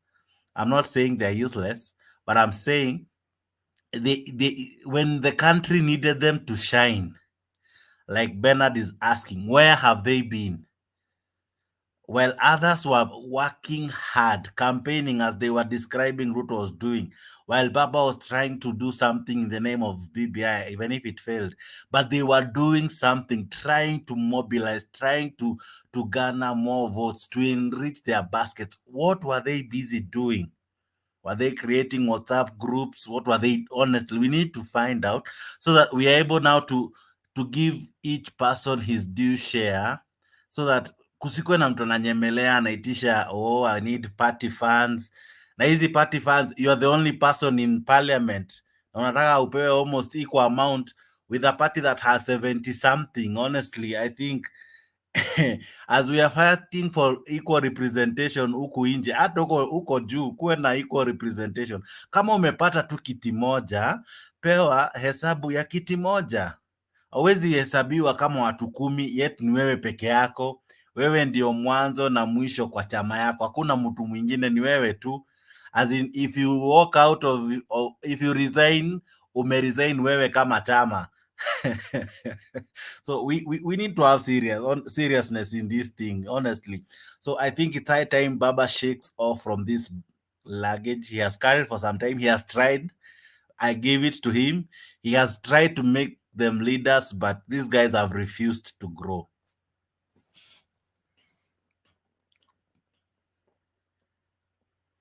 Mugambi, you are allowed to add. Leo nimesema kitu mzuri. Actually, today Jakes, I not only here in life, hata kwa group leo tumekuwa sambamba. I can't complain. Although nilikwambia leo mimi si feel poa, ni vile ndio maana siko so confrontational.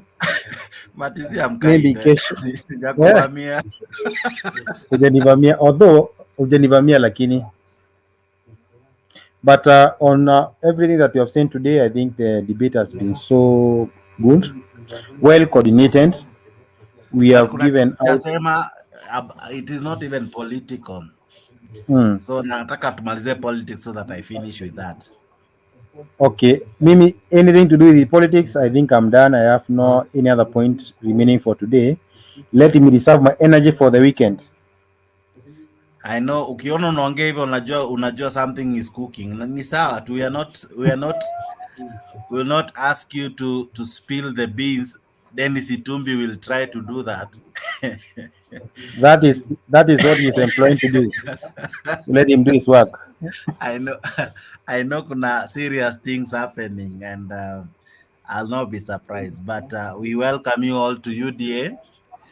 It is a party for the people, made by the people for such a time as this.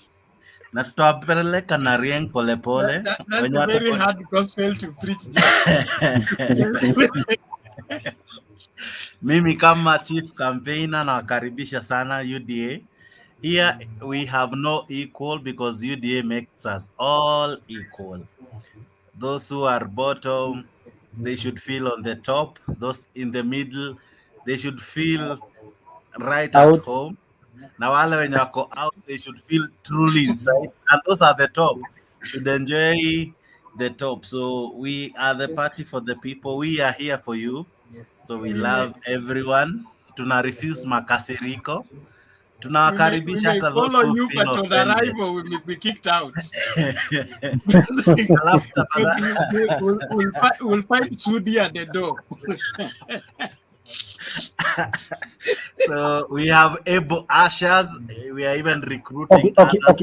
Jakes, Yes. you have reminded me something that I need to echo. Today we hand our good deputy president trying to bring some side shows on what is happening in Laikipia. Whether he has the land there or he doesn't have the land there, we don't want our politician apportioning blames to anyone. This is the high time that the government should come Yeah, together. that's what we said yesterday. Yes, I'm saying today I had him trying to apportion blame. So I'm just speaking out for whoever may listen to this. Let him be advised. If he can't say something to cool the issues in Laikipia, let him just keep quiet or address other issues. But matters like Laikipia, we said let us be as together as we always be when we have Kipchoge finishing his 159 marathon.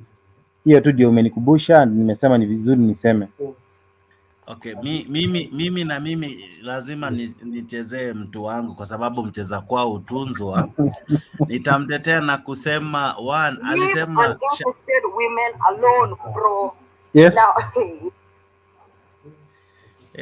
kuna mtu anaongea and I cannot even see the person. Okay, just usijali wewe, endelea. Hata yuko kwa backstage, ako wapi? Ama naona Wewe endelea. Hiyo ni system, endelea. Sawa. So what was I saying? Me, I believe Ruto is trying, and the only challenge we are having is kila mtu is wanting to make some mileage on an issue that is sensitive. As I said yesterday, it is not an issue of Baba, Ruto, Kalonzo, whoever. This is a matter of life and death. And to me, I think it is wrong for anyone to play politics, to play side shows, and to play blame game just to score some points. Hiyo ni whether from UDA or DM, whatever M or O or K, whatever. To me, that's wrong. Because those people who are being evicted or relocated or displaced, those are Kenyans. And I think best leaders are those leaders who will go to the ground at this particular moment, cry with those mothers, give them food, give them shelter, give them hope, give them assurance. They need counseling, they need all forms of support. We don't just need them when it is time for voting and then we use them as voting machines. So any presidential candidate, any MP, any MCA who would want to bargain and use this as a campaigning tool, I think that person, whoever it is, I think I qualify to a good leader. Because as per me, you don't capitalize when someone's house is burning. You don't go take their beddings and place them in your house. Auchukui sufuria zao, unaongeza kwa room yako. It is inhuman, for crying out loud. So to me, I think we need to look at this issue seriously. So any jokes placed on it, mimi as Jakes, I wouldn't entertain it from any quarter. That's my take. Thank you so much. At least we have a common ground that we can all come together, even in this platform, to speak in one voice. And I love the way you have spoken, Jakes. And that should be the picture to all our leaders and citizens of this country. Let us always come together to combat any crisis. We had the president declared drought as a national disaster. That's what I was coming to. Yeah, oh, okay. Let me not spoil your beans. So let us stick with the people of Laikipia. Let us give the leaders their moral support. If anyone can go and give back to the community there, do that. And if we can offer our services to make sure their livelihood is back, even if not normality, but to an equilibrium, it will be an added advantage. Any pressure, any form of communication, let it come from the right security channels, not to me, you, Jakes, or Bernard. Let now people play in their court, and we as politicians and as leaders, let us minimize even our presence on those people, inciting them or showing them these are your enemies, these are your friends. We are all friends right now. Thank you, Jakes. And I think Ben can say something before you come and give us what you have, which is non-political. That is awesome. We are all Kenyans, and this is the time. You know, leadership is demonstrated in the time of crisis. Exactly. As much as politics requires us to be timely and opportunistic to some degree, there are things that we can't afford to play politics with, and that is the lives of Kenyans. So, as national leaders and regional leaders, let us restrain ourselves and ensure that we deal with the crisis conclusively so that we come out of the crisis. If this crisis is not managed, even that our 2022 ambition will not go through, because that's a very good reason why we can postpone elections if we don't take care. So as politicians, let us be mature enough to see that this is a family problem. We deal with it. We cannot be having, for example, somebody is dead in the family, and then you come and say you must be given your inheritance today. And no, you will not listen to anybody. It is your right. You must get inheritance. You are entitled to it, yes. But right now, there is a crisis. Let us deal with the crisis first. After the crisis, let's talk about other things. Thank you, everyone. It has been awesome. Let's keep the conversation going. Thank you, Ben. Now, just 2 minutes. We will not take long from. We will not take more yes, than 2 yes. minutes. I felt so sad. I don't know if most of you have seen the clip of a mother nursing a child who is crying in hunger, and I felt so sad that I think it is almost becoming obvious every time around August, September, November, after every 2 years, in almost all the presidency, kuna kuanga na this state of emergency in the name of drought and hunger and famine, where we see livestock dying, we see children dying. And I don't know if it is our leaders the problem. I don't know if it is the climate the issue. I don't know if we don't have enough rain when it rains, because few months ago, actually it is hardly a year, we had floods in this nation. We had enough water that it overfilled our lakes, our rivers zilibust. I don't know if Bednand you remembered. But few months down the line, we are here now saying our people are dying. What is, honestly, seriously, mi sijui kama ni viongozi tunao ambao hawafanyi kazi nzuri, sijui kama ni plans atunanga. What is really our problem? Before we even start saying we need to find a way of everyone donating in one way or another through Red Cross. I will talk with Motembei maybe from tomorrow. We'll be broadcasting the Red Cross line. So whatever you have, even that 10 shilling, just send it to Red Cross. It might buy a flour, it might buy a kilo of sugar to someone who might lose their life. But that 1 kg of sugar, that 1 kg of flour, that maybe a bag of beans can save maybe 10 people. So never underestimate the power of coins, the power of a note, and the power of coming together. So tomorrow we'll have that scrolling down our screens so that we can try, even as Mtembei family, we might not maybe come together and ask us to give in one poll. But if we get the pay bill for Red Cross, just donate directly to, don't give it to a church, don't give it to somebody, just donate it directly, because we have seen Red Cross when I come through. We have seen them doing great jobs. We know them to deliver. Our politicians, they will just hype what to enjoy, but they will not do so much. Tutawaona tu huko flying with choppers. Mtu anapeleka gunia moja ya mahindi lakini ameenda na ndege ambayo imetumia 200,000. At times I feel bad.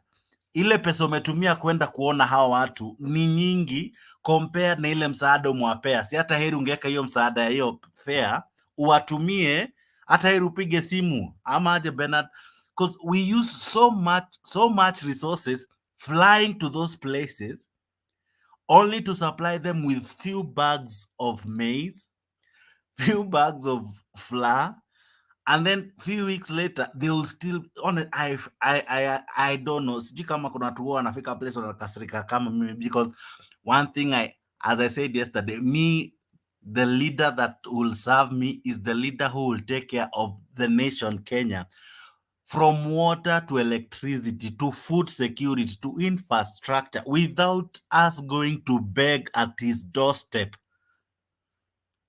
So, as I said, it is not political. It is us as Kenyans to think even beyond. Because hii kasumba ya kila miaka 5 tunachagua mtu fulani, na huu mtu fulani miaka zaidi ya 10 hakuna kitu amefanya. God has blessed us. I will not say God hasn't blessed us, because kunezaje nyesha hadi kunakuwa na mafuriko, few days later kunakuwa na kiangazi, hakuna hata machozi ya kuquench thirst. They have no even tears to quench their own thirst. I don't know. I don't know. I don't know what is your take, Bernard, but I feel I share your sentiments, and I think we need to get our politics right. We have had politics that is built on people's problems for too long. Decades that are supposed to be sustained because they are built on a particular problem. One of the things that devolution was meant to cure is this kind of crisis of drought. And that is why the semi-arid areas have what is called the equalization fund, which was meant to mitigate such cases, not when the crisis happens. We need to play the politics of finding a permanent solution. We cannot be declaring drought crisis after every 2 years since 1963. I mean, time reaches when your son needs to grow up and go out and find answers to questions. We cannot sustain problems forever. And so it is really sad that 60 years later, we are still talking about the same things that we suffered previously. And so the county governments of those specific areas need to rethink. Like when it's time for floods, all you need is to catch water. We should separate between, we shouldn't, say that rain, we waited for rain and rain did not come. When the rain came, what did you do with the rains? You said it's flooded, it has now carried our animals, please send us help. So floods is a problem. Drought is what? A problem. When all these things, God has arranged them in such a way that one will offset the other. When we have abundance, using the Joseph technology, is that we eat but keep 2/5 of whatever we have during the years of abundance, so that during the 7 years of scarcity, we will have something to eat until that drought is over. So the Ministry of Planning and National Development need to get out of Treasury House and begin to think on Kenya holistically and begin to prepare ahead of time, whereby at this particular season, we'll be anticipating this. So let it find a solution waiting for it, not for it to happen and then you declare a national crisis. So from the head of state to the least person in leadership in the community, let's be there for solving problems and solving them permanently, not using them as an income generating scheme. Because at times I feel like we celebrate problems in this country because it helps us get foreign exchange, it helps us get aid from the international community. We are 60 years old, for God's sake. Let's now reach a place where we can feed ourselves, protect ourselves, and develop ourselves to a place of self-sustenance, that our communities are secure, literate and illiterate. Being Kenya needs to give you pride, not to be a stigma of being, a victim of every vice that flies in the air. It is too late in the day for us to be having these things recurring. So let there be a policy rolled out that all the semi-arid areas that are hit hard with drought, hit hard with floods, are given, if there is a national government a kitty that will prepare those dams. Like when I think Ngilu was Minister for Water, she concentrated in Ukambani, made boreholes and all that. And I think we have not had such drought problems like we used to have during Moi's time after that medication was put in place. So we need to have forward-thinking leaders like that who want to solve the problem completely. Si wale ambao wanataka kutumia shida za watu kutafuta kura. Eti unakuja hapo na mfuko mbili za unga, ati unaona si uliniona nikiwa hapo. Hapana. Let's have people, even if there is no problem in Kenya, we still need MPs, we still need senators, we still need governors. So we don't need to cultivate a problem so that it gives us a seat. We already have those seats to share, and we'll have a lot to do on that seat without anybody having any problem. So the kind of leadership I believe in is providing leadership with or without a crisis. And so let us as Kenyans also wake up and realize that we have rights that we need to demand on our leaders. We cannot be announcing crisis after crisis, crisis after crisis. We need to rise up and provide lasting solutions that our children will be reading in books, that in the year so and so, we used to have floods in this country and they will carry away animals. But all that was done by so and so, and that was permanently solved. I want to live to see that happening in Kenya. Mugambi, I don't know if you remember. Let me stop there. Sorry. In the interest of time, let me stop there. Just one more thing I wanted to ask Mugambi. There was this discovery that was made in Turukana that despite people dying on the ground, beneath them there was enough water to feed the entire nation. I don't know how true that research was, for over 70 years. That water is almost equivalent to a whole lake.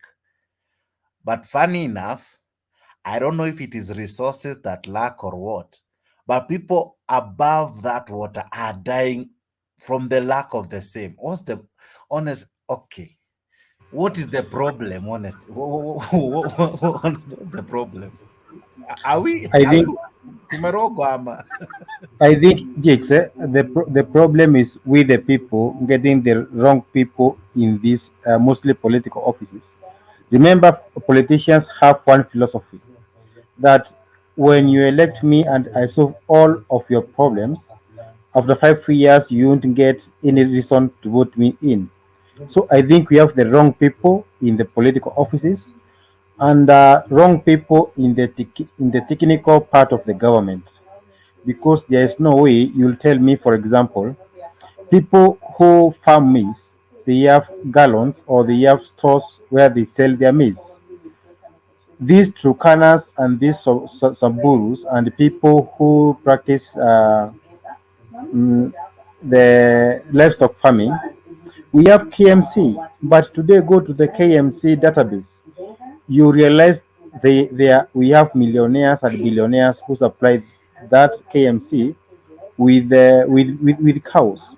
So what if the government, through the Department of Disaster Management, When these areas, their cows are fat enough, mature enough to be slaughtered, why don't they send their personnel back deep in Turkana to go and get those cows that are so good for the beef, get the cows, slaughter the cows in KMC, store that meat in deep freezers or freezers, give those farmers their money, and when time comes for drought, take those meat that you bought from them to buy at a subsidized price of the price that you bought their cows.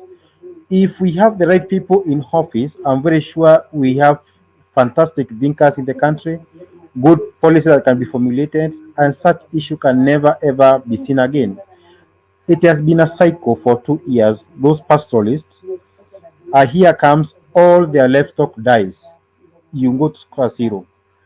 Then the rain comes, they buy small calves, they grow, they multiply. In a span of 2 years, they are all dead. Can't we mitigate this problem of drought mostly on the livestock as we do to the crop farmers? Because you can't tell me someone from Kitale is so special that the government gets their crops than someone in Turkana, Samburu, and Northeastern. Camel farmers, let us get programs to suit each and every region, not a common blanket for everyone. And the buck stops with our leaders who think that our problems are so big to be resolved, but we hear of money, theft, corruption in the same system. Let us try to campaign for the right people in office. If, for example, I get a political office today, I solve a perennial problem that has affected people in Northeastern. Even if I'm not elected in the next 5 years or the next election, I will remain a very satisfied man because I have saved life. Let us have selfless leaders in these offices. And as I conclude on that matter, I would like we as the Mutembei team, sometimes we discuss so many hours, 3, 4 hours, 8 hours of politics.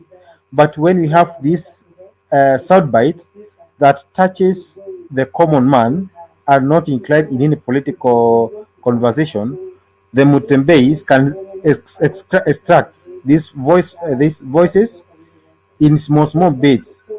Give the people, let them be distributed. They will reach the right people in office. And when we repeat this thing or do it consistently, the people will listen to us. But when we leave a whole clip for 8 hours to be listened by everyone, it will be unproductive. Especially for today's and yesterday's closing remarks, they are so much touching to people. So if we can have them cut and posted in different social media handles as different clips, they will reach the right people, and the action shall be taken. So I think the Kenyan problems, they are not so big than we Kenyans, but most of them, they are man-made. If we have a water bed in Turkana that can feed the entire nation for 70 years, what stops the government from investing heavily in those areas to get the water in the underground to feed the nation or northeastern and part of Rift Valley? Nothing stops us.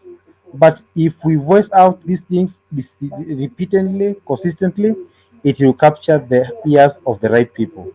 Thank you so much, Jakes and Ben, for your time. I know we are going to discuss more and more, but let's think of how we can get this so much nice conversations to reach many people.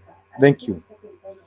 Even as we Thank you. wrap up, allow me to send shukurani to the people who tuned in before Bernard comes in and even Now, summarizes with a prayer. just before you do that, on the Okay. issue of water in Turkana, I am told, I'm meant to understand that the water was taken to the chemist, the Kenya chemist laboratory, and the results are yet to come out. And that was during Kibaki's time. So it Are seems you that there's serious? somebody who is deliberately keeping that water from being put to use because it will drive somebody out of business. There are people who have made business out of the misfortune of the people in that area. The putting to use of that water will run them out of business. And so they are doing it deliberately for selfish interest, selfish reasons, which is a very sad state of affairs, that you can let thousands of people suffer for years because of what you have invested that is profiting you alone. I think we need to be more nationalists as at now, especially the second term serving governors, like Nonok and all that. Instead of now entering into the petty politics of the ground, you have served for two. What will make you a national leader? Why can't you combine those counties together, become their leader to solve the problems on the ground? Since you have seen them for 10 years, you can now begin to say, in Marsabit, this is the problem. In Moyale, this is the problem. In Turkana, this is the problem. Why can't we pool resources? We have people, even outside this country, who are willing to fund those boreholes, fund those projects to the finish. And liars with the national government, you will find solution to these matters. It doesn't even have to come from Treasury.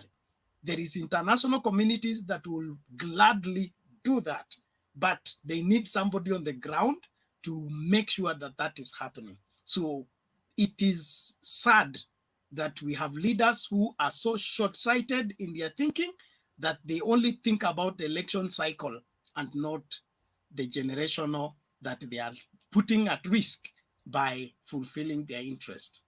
Too bad. At times I even ask myself, we allocate funds to these counties. Mbona wasiseme hizi miezi tatu, we will not even give bursaries, we will not give anything to anyone.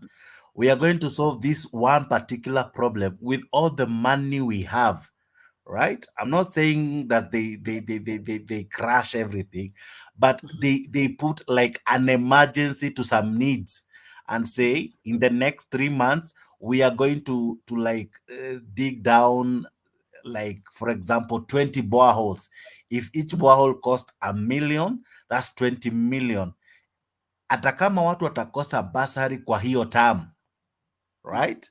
But wapate maji maisha yao yote, I think that's a pain that is worth paying. It is, because at times no pain no gain.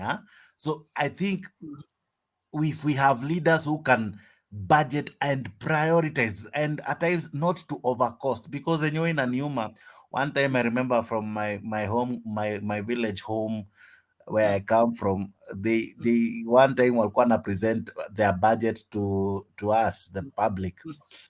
Now what really pissed me off is how they were breaking down the budget and how they had used the money of the previous year.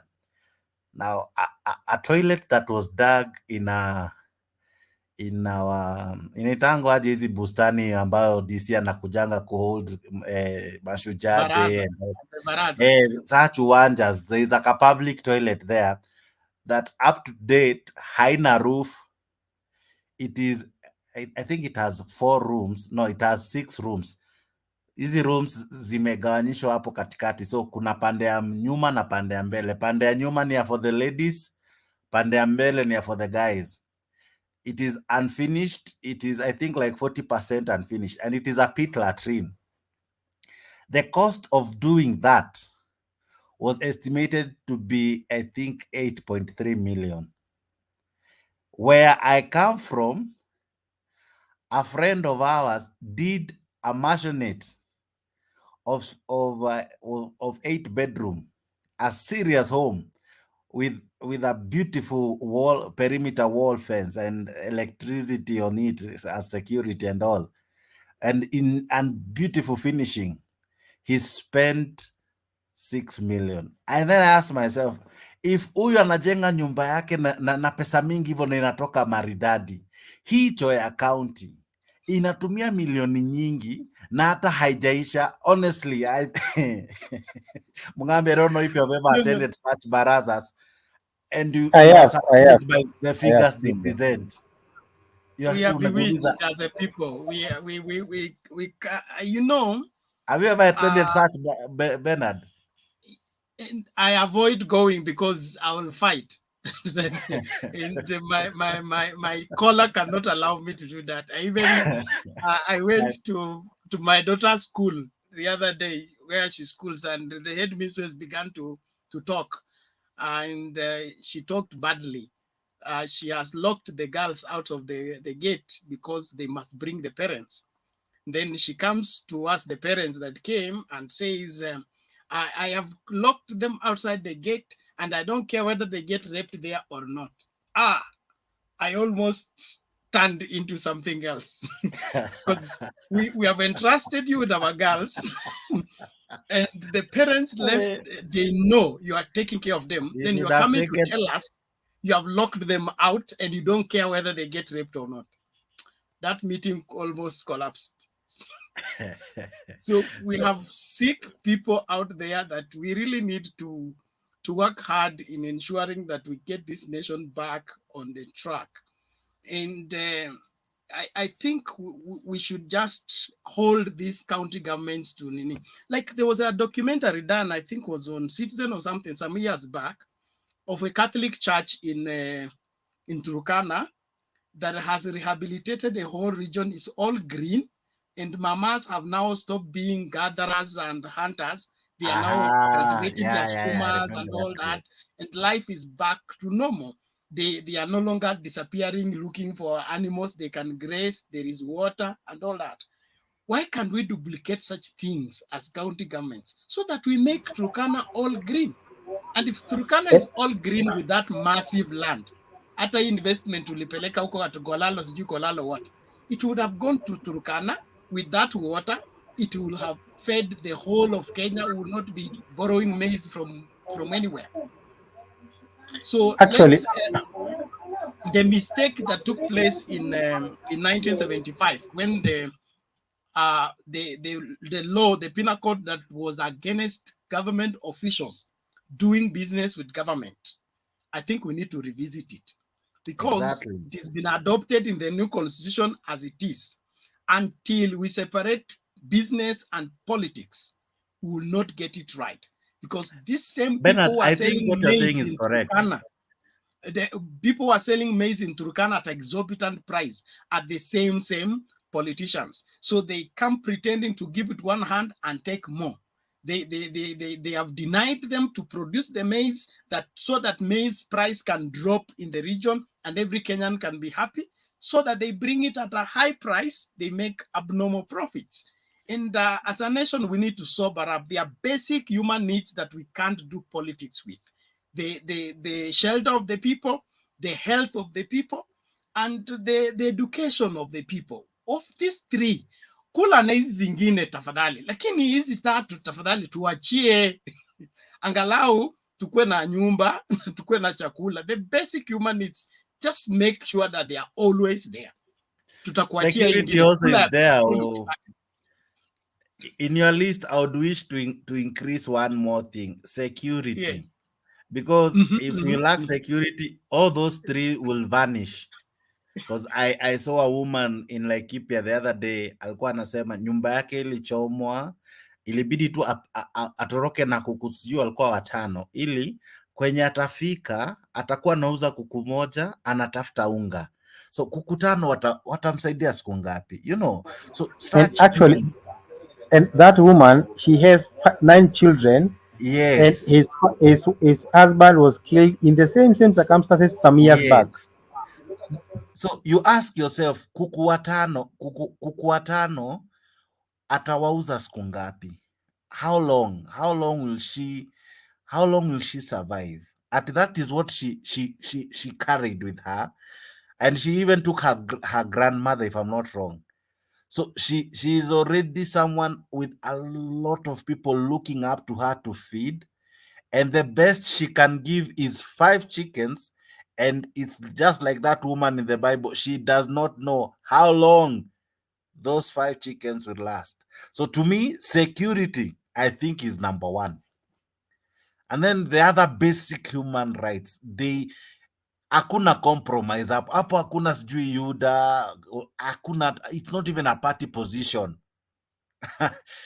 kwa sababu when Mkale feels njaa, it is the same njaa that a Kikuyu feels, it's the same njaa that Jex feels, it's the same njaa or even worse that Bernard would feel or Mugambi or any other person. Njaa ni njaa, na njaa huwa haiombwi story. That is what they say in Kikuyu. Yes. Ngaragude hoyago deto. I don't know if Mugambi knows that saying. You don't borrow stories from someone who is hungry. Actually, they normally say a hungry man is an angry man. Yes, and this anger is what may direct people to fight. Yeah, I think we need to look at Kenya differently. From where I see it, Kenya is a very blessed country. We are so much blessed in such that when one region is having abundance, the other region is having scarcity. Then when this other region gets the abundance, this one will be needing supply. We will not be having any problem if we have very good transport system, where right now it is August, September, it's harvest time in Western. There is plenty of maize. We have brokers who are moving and buying a gorogoro for 10 shillings, a gorogoro for 20 shillings. Okay, it is now maize is cheap. Now, instead of leaving it in the hands of the brokers, why can't the government have their own system? Buy the maize and then take it to places where it is direly needed now, so that they strike there to keep the cost not to be exorbitant. To balance the cost, they don't even have to say the bag of maize should cost this. They just make sure that there is no place where there is scarcity. Then they will be able to maintain the price in the place. It's balanced, that cost. Bernard, Ikianza harvest, borrow from there, take it on the other side. Umenikumbusha, sijui kama uliona hii clip ilikuwa imewekwa kwa Citizen ya several trucks of rollies ambazo zimepakiwa kando ya barabara, zimejaa miwa. Mugabi, did you see? Yes, I saw. So many farmers have harvested, but they have nowhere to take their sugarcane, and the price of sugar is above 100 bob. Yeah. It's self-inflicted problem. Kenya is self-inflicted problem, and it's all for personal gain. Until we outgrow this, our personal approach to using people's problems to, make our businesses thrive. God will help us. We seriously need God, and our people need to hear this. It is high time we stop electing someone simply because he has said something. We need someone who can do something. Yes. For far too long, we have elected leaders who have been saying things like this don't need elective. These things like this don't even need elective offices for them to be done. That's why I'm so happy about devolution. If devolution is put to use the way it was meant to be put to use, that every region takes care of its own problem based on the proposals by the minute segment of leadership. Like in a county, there is.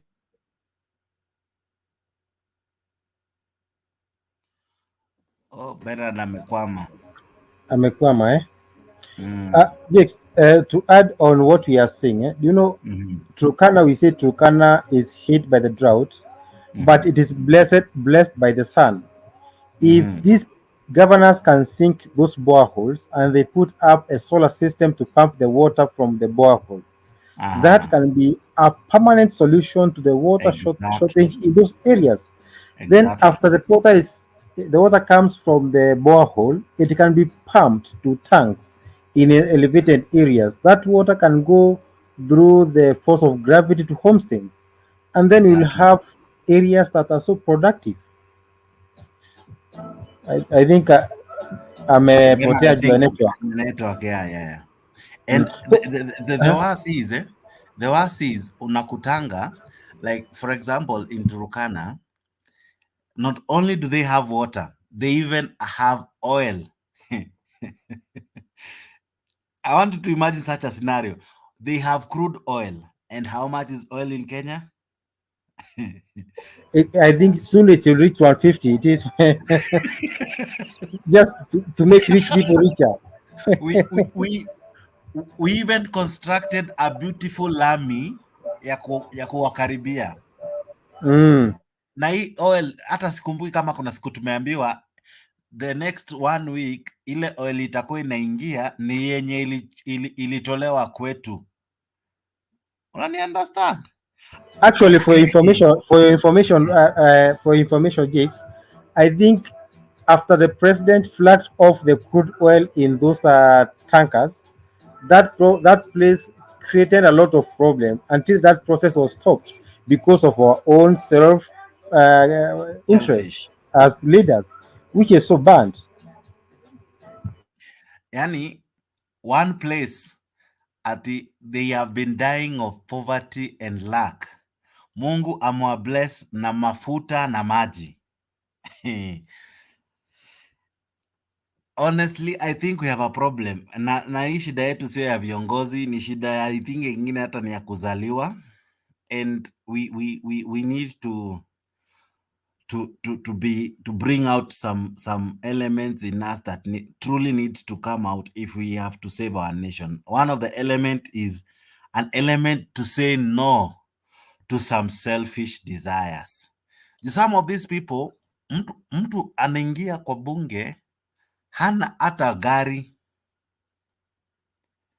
Give that person few years, akona a big resort somewhere, akona V8 moja kadhaa kwake kwenda na helicopter. And I heard hakuna yenye nakwanga below 100,000 one flight, hakuna.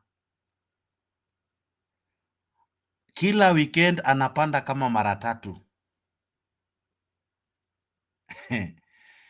kwao. My goodness, mtu aliingia akiwa hohehahe. By the time anatoka, yeye ndio anagawana na Central Bank. How much? Mnataka ngapi? Mko na deni ya how much niwasaidie? Mtu akona land yenye the same country that has some IDPs has someone who has thousands of acreages of land.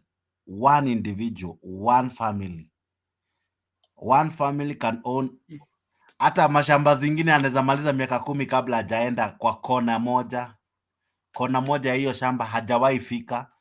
Hata hajui kama kuna mtu alienda akaangusha hapo kinyesi, hajawahi fika kwa hiyo kona. It was rumored that one guy called he was involved in the Kibaki scandal. Murungaru, is it Murungaru? Yes, he surveys his land using helicopter. You can imagine to know what's happening. But going forward, I think we need to go back to where we started. In the African setting, our communal ownership made for us responsible people. I remember when we were boys, it was against the law for you to have children in our village and not cultivate your farm. During Moi's time, the askaris will come and arrest you. The nyumba kumis will come and arrest you. And for example, like you have 10 children or you have 5 children and you wake up drunk, you always come back drunk. They will arrest you, take you to the baraza, utapigwa viboko, then somebody will be assigned to be checking your farm, whether you are cultivating something on it or not. For us to get food security, to get securely in terms of food, we must be productive all through. All the lands that are not put to production, they should be put to production or be taxed to mitigate, okay, for the land that is overproducing. So that if you want to have your thousands and thousands of acres, no problem, but pay us tax because you're withholding a resource. And this resource is meant to balance the feeding of this entire nation. Now that you're withholding that land from producing for the nation, you pay us for withholding the ability of the land to yield the production that the nation needs to survive on. If we move to that in that direction, we will not be talking about food again. And the prices of our food will be so low that anybody will be able to afford. And that is what send leadership works out for. The MCAs and the county government need to come together and say, why are we buying maize? Like at times I want to eat boiled maize. And then you go and you ask how much is boiled maize, and they tell you it's 50 shillings. There is a mkahawa in Nairobi where we used to go and take fresh tea, and then they are selling this boiled maize. And then they will tell you one cob is what? 50 shillings. And then you say, no, I'm a farmer. I know what maize costs. It's not 50 shillings. But you know, you have no choice because you want to eat it, and they are selling you at 50 shillings. But if there is maize everywhere, that price will automatically drop, and anybody will be able to afford a maize crop. So the government doesn't need to regulate the price. It just needs to regulate the supply and the demand. The moment they do that, the prices will take care of themselves. And if we succeed in doing that, hii nchi itasonga tu mbele yenyewe. Hii nchi haiko disadvantaged vile tunaifanya ikae. Mungu ametubariki, tuko na nchi nzuri, tuko na watu wazuri. Wakenya ni watu wazuri. Ni wachache tu ambao wamepotoka, ambao wanataka kutuharibia jina kama Wakenya. Tukisimama kama watu wazuri vile tulivyo kama Wakenya na tufanye majukumu yetu ipasavyo, tutafanya nini? We will intercept these wrong people who are in wrong places. They will not have a voice, and that will help us have a nation that we can be proud of. Thank you for such touching remarks that we have heard. I think when Bernard talks of maize going for 50 shillings, I saw someone saying that in Kinangop then, a whole sack of potatoes was going for 800 shillings, the 50 kgs. When you transport that sack to Nairobi, one potato fills the plates for 200 shillings. So you ask yourself, if a potato, one big potato can be sold at least 150 shillings in Nairobi, why should we exploit our farmers really? Why should we? No need. But I think we have the wrong people in the system. Let us support people whom we think they can stand for the common man. Gambi, I think the problem up, I think there are so many middlemen. Yani, wale watu wenye, they don't have mashambas, they have never known the price of fertilizer, they have never been there when it rains or when it is dry, but they will never lack a whole gunia of maize anytime they want it. They will never lack a gunia of potatoes. So what do? After the farmer has endured it all, after the farmer has gone through all that pain you have described in Kinangop and any other farming areas, they come with stories to con them of their hard-earned produce and tell them soko ni mbaya, barabara ni mbovu, hakuna lami, tunanunua hivi. In fact, they are the ones who dictate the price. They tell you, hizi cabbage zimeparara sana tutazinunua 4 bob.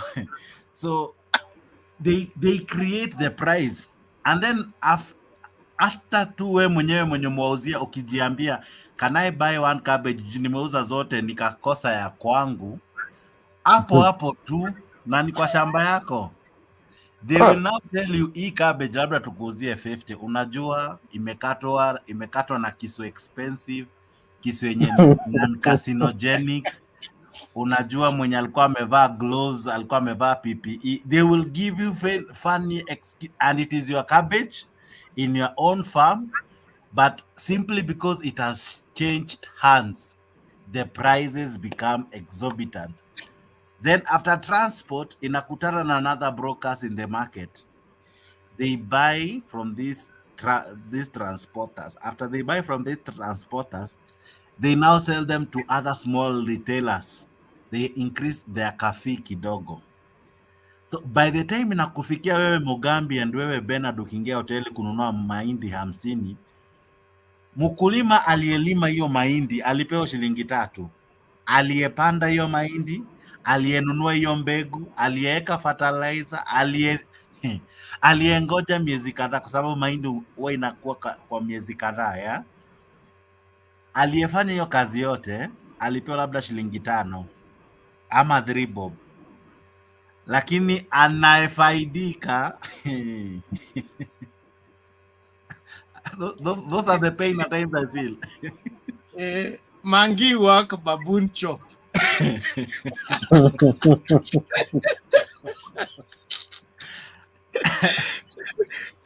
I think we need to revisit the county government, especially the counties that are food producing.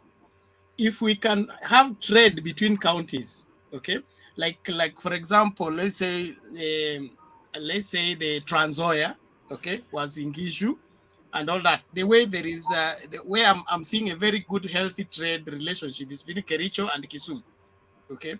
I've not stayed in Kisumu, but I was a constant visitor in Kisumu. There is a program I used to do there. And I was reliably informed that all the milk being taken in Kisumu comes from Kericho and Nandi.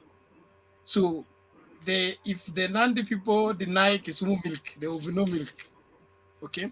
So let the counties protect their resources in such a way that we can even sell our cabbages to the county government of Mombasa. Then the county government of Mombasa can sell to the wholesalers. Then the wholesalers will sell to the retailers, who will cut the price by 50%. So that the farmer is not exploited and the consumer also is not what? Exploited, because it's government to government deals. They are always, mitigated and subsidized in such a way that we don't have to have a begging county when we have a county that is having crops rotting in the farm. Exactly. Alafu ile kitu kingine wewe inashangaza. Today so aka meme. Are they called memes? Zenye they are meant to be a joke or something. And it was saying like this, that in the morning you probably had bread, milk, eggs, and you cooked it using a gas. Now this person was explaining like this: in the morning you helped Ruto, Raila, Uhuru, and any other person who control factors of production make a living by what you chose to eat in the morning. Eggs came from Ruto, the gas you used came from Raila, the milk you used came from Uhuru. And I was like, okay, I have never looked at it from that angle. So what does it mean? If also we can reduce monopolizing some institution, until like KCC belongs to a certain person, like Brookside belongs to a certain person, like I'm not saying they shouldn't belong to a person. I'm not saying so. But let not that when they are now the owners, let them not make the market so unfavorable that it scares away other potential people that may bring competition, that may bring maybe more product, that eventually, because when there is increase in supply and increase in demand, the equilibrium, does it move to the left or to the right? I think it moves to the right, to the left, hence it moves down, because watu wanapata more, production is more, hence the prices will go down. Lakini kama ni watu tu wachache wameshikilia the very important factors of production, daima tutaishi kuimba, kunyanyaswa, kufinyiliwa. I'm not decampaigning or campaigning for anything, but I'm saying the government should create a policy. Kama no, that is, we either believe in open market or we don't believe in open market. There is something sinister with this aspect of monopolization and even what we are calling circles. Okay. I have lived in Nairobi half of my life. And the time for Kenya Bus, there was the control of the prices for the matatu, okay, was always balanced because the Kenya bus, which was a government wherever business, will always have their standardized price of going one place. I remember there was a time I paid 20 shillings and I went all the way to Ngong. They had something called Mega Rider, right? The Mega Rider, you ride to anywhere and all that. So the Matatu people will not raise the prices as they want. But now, since we introduced circles, okay, we just wake up and say the circle met it last night, and I've said, in fact, I live 5 kilometers to the CBD, but the price I pay going to the fare I pay going to the CBD in the Matatu is equal to the people who live in the diaspora of Nairobi. I'm only 5 kilometers to the CBD, but because our route is meant to be middle class and people here are social, they are not fighting. So if they say 100 shillings, is 100 shillings. If they say it's 80 shillings, it's 80 shillings. That 80 shillings have come from Thika, 50 shillings, from Thika all the way to Nairobi. But I can't use 50 shillings from my house to the CBD. Now, it's terrible. And all that is because the SACCO decided. So, tukubali kama tunataka free market, kila mtu aingie kwa hiyo soko, auze vitu. Na katika kila mtu kuuza hizo bidhaa, bei itashuka yenyewe. Lakini tukifungia, atu monopolize, maziwa yote iwekwe mahali pamoja, alafu mtu mmoja auze. Matatu zote ziwekwe pamoja, alafu mtu mmoja asimamie. That is how we kill the same market as we pretend to be enhancing it. So for the sake of the vibrance of the country and for the, like right now, we really need the economy to come back into function. We need to remove all these red tapes and let the country take a course that will help it recover. But all these red tapes you must join. Like if you buy a matatu today, you cannot put it on the road. You must take it to this for clearance. Then when you go to particular route, you must submit it to this particular circle. And this particular circle, you need to pay this fee and then they pay this fee. And then by the time the matatu goes on the road, you have spent more than the cost of the matatu before you put it to functioning. So you will be forced now to judge everything from everybody because you want to recover the money. And then there is the askaris who want to eat from the same business investment. Hey. Actually, Ebuni Waulize, let me ask you a question. We have some things that normally make me wonder at the war in Kenya. We have like the milk. Let's say it's monopolized at one person. Those people make exponential profit. Come to Wilson Airport. We have Skyline and those other private airlines. They make so much profit because we have never heard them complain. Come to KQ, which is public-private owned. It makes losses after losses. Come to Safaricom, they make extreme profit. Come to Kenya Power, which has been the monopoly of the market since time immemorial. They are now claiming they are making losses and losses. When they came with the tokens, if you could buy tokens for the 1,000, you are given like almost 80 units. Right now, they are that 9 units for 1,000. Surely you wonder. You will never use your power in your house for free. You pay. So how does these people get profit, get losses? But when it is under pure private, they get profit. Kenya, are we cursed? Where on earth have you ever had a monopolistic market making losses? Where on earth? Only in Kenya. Until and when we look at the problems that are facing such state corporations, which are monopolistic in nature, but making losses, it is a time that we are going to get the solution to most of the problems affecting us. I think we have more problems than we think we have ability to solve. But if people can come, the people who are milking this country should be stopped. Absolutely, I agree. Because KQ is the most expensive flight I've ever taken. And when you check on the charter, they are the most expensive. How they end up making a loss beats all logic. Okay? It doesn't add up. Okay, like some of their ticket is almost twice. I went to Zambia, okay, by KQ, came back by Rwandan Air. I paid almost 50% less. So why should you be charging double and making loss? There must be somebody who is milking this company and then making it make the losses. And so Absolutely. bali kama serikali imeshindwa biashara ipeane kwa private sector, then ifungue uwanja, then the ticket prices will be regulated by the market, not by one person who chooses to take advantage of everyone and then ends up putting the money in the pockets that have holes. So I think we have mitigated on very critical issues. I wish and pray that we can have a way to have those clip cut away from normal politics.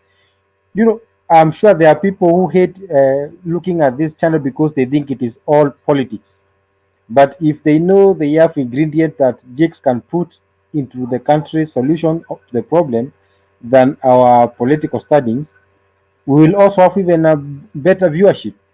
Because if we touch the problem that people have, we will enlighten them on what is hitting them. And when these people are enlightened, they will get the right people to the office. And if Jake wins with the right person, I'll feel at peace because the people depend on me, who are behind me, who always depend on me. They will have set their problem will have been settled. I think that's it and done. Jakes, are you there or you have slept? No, I'm here. I'm here. I'm here. You can say something, then Ben will close for us with a word of prayer. Siku imeenda. Mimi unajua kawaida yangu lazima ni appreciate walio make time to comment, kufuata. We still have people live. We have over 20 something people still on. Thank you so much. I want to thank Robert Marley. You guy umekuwa mzalendo hapa kwa chat sex. Is it section ama section ama how do you pronounce that serious word? It is then section, eh? Then there is R2K, Real Talk TV. Thank you so much for being part of us tonight. I want to thank Waterfish Friendship, Asante Sana. I can see Asili 2 TV. These are serious TV watching us, eh? Then we have wow, we have Edna Kayana, thank you. Dennis Ondieki, asante sana. Dala How, thank you so much.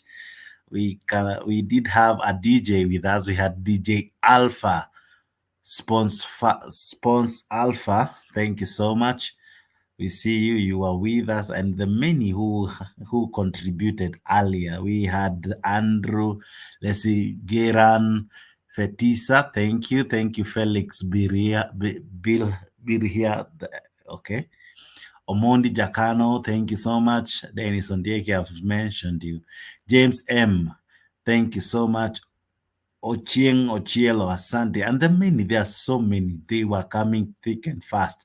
Nash Nazura, Santi Sana, Godfrey Ogutu. There are so many, I cannot even mention all of you. But to the many of you, the Alibaba and Alois and everyone else, and the many panelists that made it possible.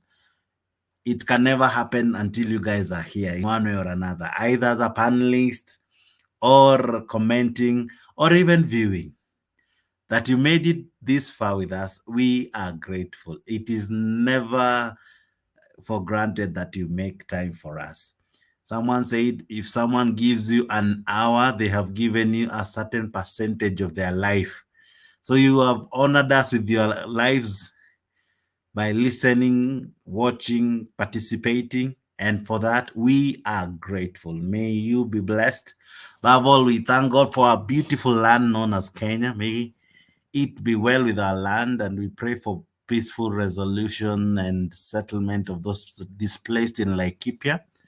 And also we remember those who are suffering in hunger in the 12 counties that were streamed to be disaster stricken by famine. and drought. So we pray, and as we have said, by tomorrow we'll find a way of allowing us, everybody who will tune in us from tomorrow, we'll do it for several days. We'll be broadcasting the Red Cross number, and it will, I think it's a pay bill. So anyone, even in the diaspora, can give. So let's give to these people. That simple shilling would maybe buy a packet of unga that will save a family somewhere. I'm sure they know the needs even of those who are being displaced.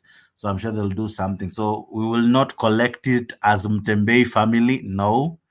We will not tell you to give to any one of us. No. We will directly ask you to give to the Red Cross family, because we know Red Cross has a way of reaching all those people. So we will find out how to do that. So we are going to do it very, very professional as from tomorrow. We want to stand with Kenya, because it is only us that understands our challenges.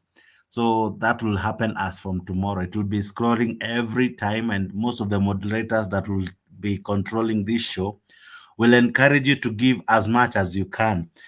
And at times, probably we don't have finances. If you may have a kilo of flour, or whatever you can get, even clothes, by the way, not the torn ones, good.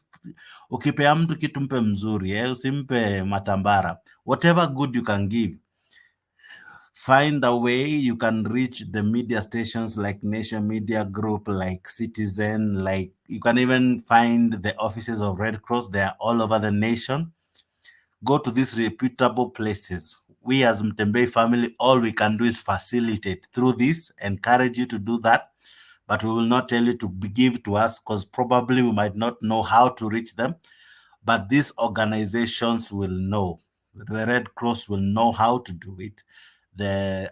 These media houses, some of them know how to do it.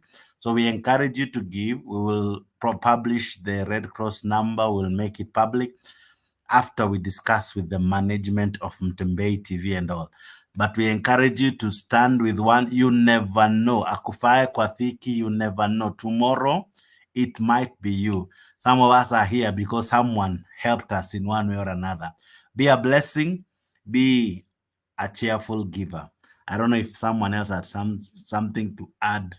Then we close with a prayer. Sam, you're there? Thank you, Sam. I think Sam is here. You can just give a one or two. Then Bernard take over automatically.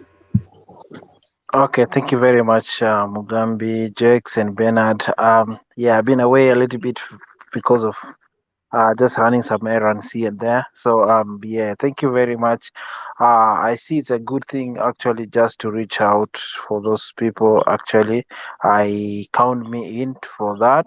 I'll make myself available for tomorrow, regardless of time difference and all the programs that I'll be running towards the weekend. But I'll try and make myself available, and so that we can, we can reach out and help. It's the greatest thing ever in life if you just make someone smile, or you just make someone laugh. You never know. There is one thing that I know is when you help someone at the time of need, that person always, when he thinks and remember where you helped him, it's just a good blessing. So for us that we are not affected in one way or in a position to reach out, that would be a greatest thing ever that we should do. So I would say going forward, that's the way to go. So just count me in for that. I remember I lost a contact of a lady last time he came on the show. I can't remember exactly, and she put the contact on the chat list and on the private chat. I think Bernard, you are here, and she was just actually asking for a little bit support. So I would wish to actually get her contact, so that, because I had a pledge just to support. So like it touched me when she spoke on the show that time, and I feel so. Yeah, to be on that side, I will be happy to be part of that tomorrow, and yeah, and see how it goes. Togetherness in all things that happen.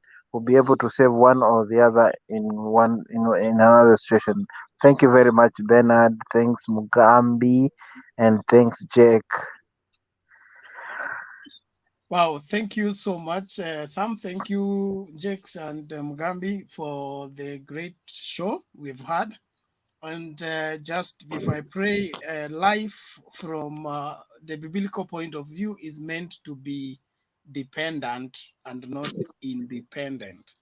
And I always say that there is a reason why God created you and gave you two eyes and put both of them in front of you and none behind you. Meaning that it doesn't matter how well you look, you will always need somebody to watch your back. And so when somebody is in need, we need all to be touched. And the only reason we get blessed is so that we be a blessing. So this is noble. Let us work towards that. About the lady, I think we'll discuss with Jakes. Was it Angela or the other lady from the diaspora? But when we get the required I think he, contact, I think he mentioned ati alikuwa ameamkia 5 mahali akaenda, sijui alikuwa anachemsha nini. I think anyway. Okay, Sammy, I'll send you her number. Oh yeah, sure. Please do send me, because just to say that because of the last thing, because the reason I actually the way she actually make me to feel, just because one time when I was still in Kenya, I used to do such a kind of, because for me just to be here in Australia and I can reflect where I came from, where my life, like nobody could imagine. Even the people I used to hang up with, never. Some of them even told me, "Can you please call us with that number of Australia so that we know you're already in Australia?" Because Bernard, I'm telling you, if you know how the struggle of that lady, the way he was saying, and I could imagine how I was at that time and how I am, I have a reason as to why to give support to someone like that, because I know how it pinches. I know how it is to be that. Unajua, to be honest, on this show I would say, mi nilikuwa naendesha nduthi, nilikuwa naendesha boda, and the people I used to study with walikuwa nakuja, some of them wanakuja, mi ndio nawabeba, and we stay in the same class. You can imagine, anakuja anakupigia tu simu, anacommand, hebu enda niletee mzigo yangu, and that's the person you are in the same class with, and some of them, they were my family members, and you can imagine the kind of humiliation you could go through even at that time. You can imagine these are the people you are with them in the same class, so you get the same opportunity. So for me actually to come all this far, I would say that if I see someone who is in need, I know how it is. I know how it pinch for the 7 years that I was there, and now when I get a chance to help somebody, I'll do it with my heart, because I know what it feels. Thank you very much, guys. Thank you. That is the way to go. That is the right spirit. Let Kenya be. Let Kenya stand. Let Kenya be built. Let Kenya go forward. Let's pray.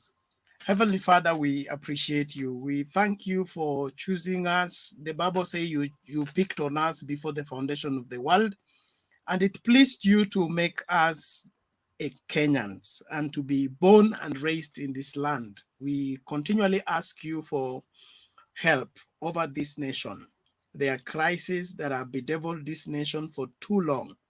You have been our help. The Bible says you are the present help in time of trouble. We right now ask you for your supernatural intervention in the aspect of the Laikipia case and the famine crisis. May you, by your spirit and by your power, step into this matter and bring a permanent solution. Lord, we are asking you for a permanent solution, not a temporal one. Use whatever you can use whoever you can use. Just bring us a permanent solution to these perennial problems. We give you thanks and bless you for the government in power right now. We ask you that you will fill each and every leader at all levels with your wisdom.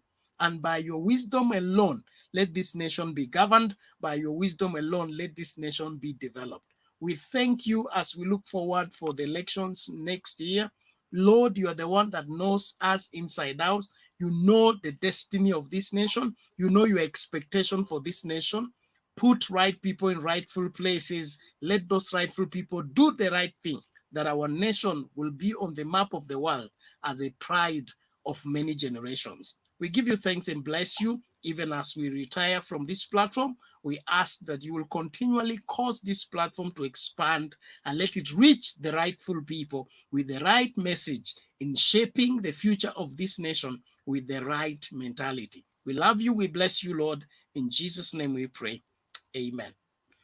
Amen. Thank you very much, Amen. guys. Amen. Bye bye, Amen. people. Thank you, Bye, Sam, guys. Bernard, Mugambi. You guys are Thank blessed. you.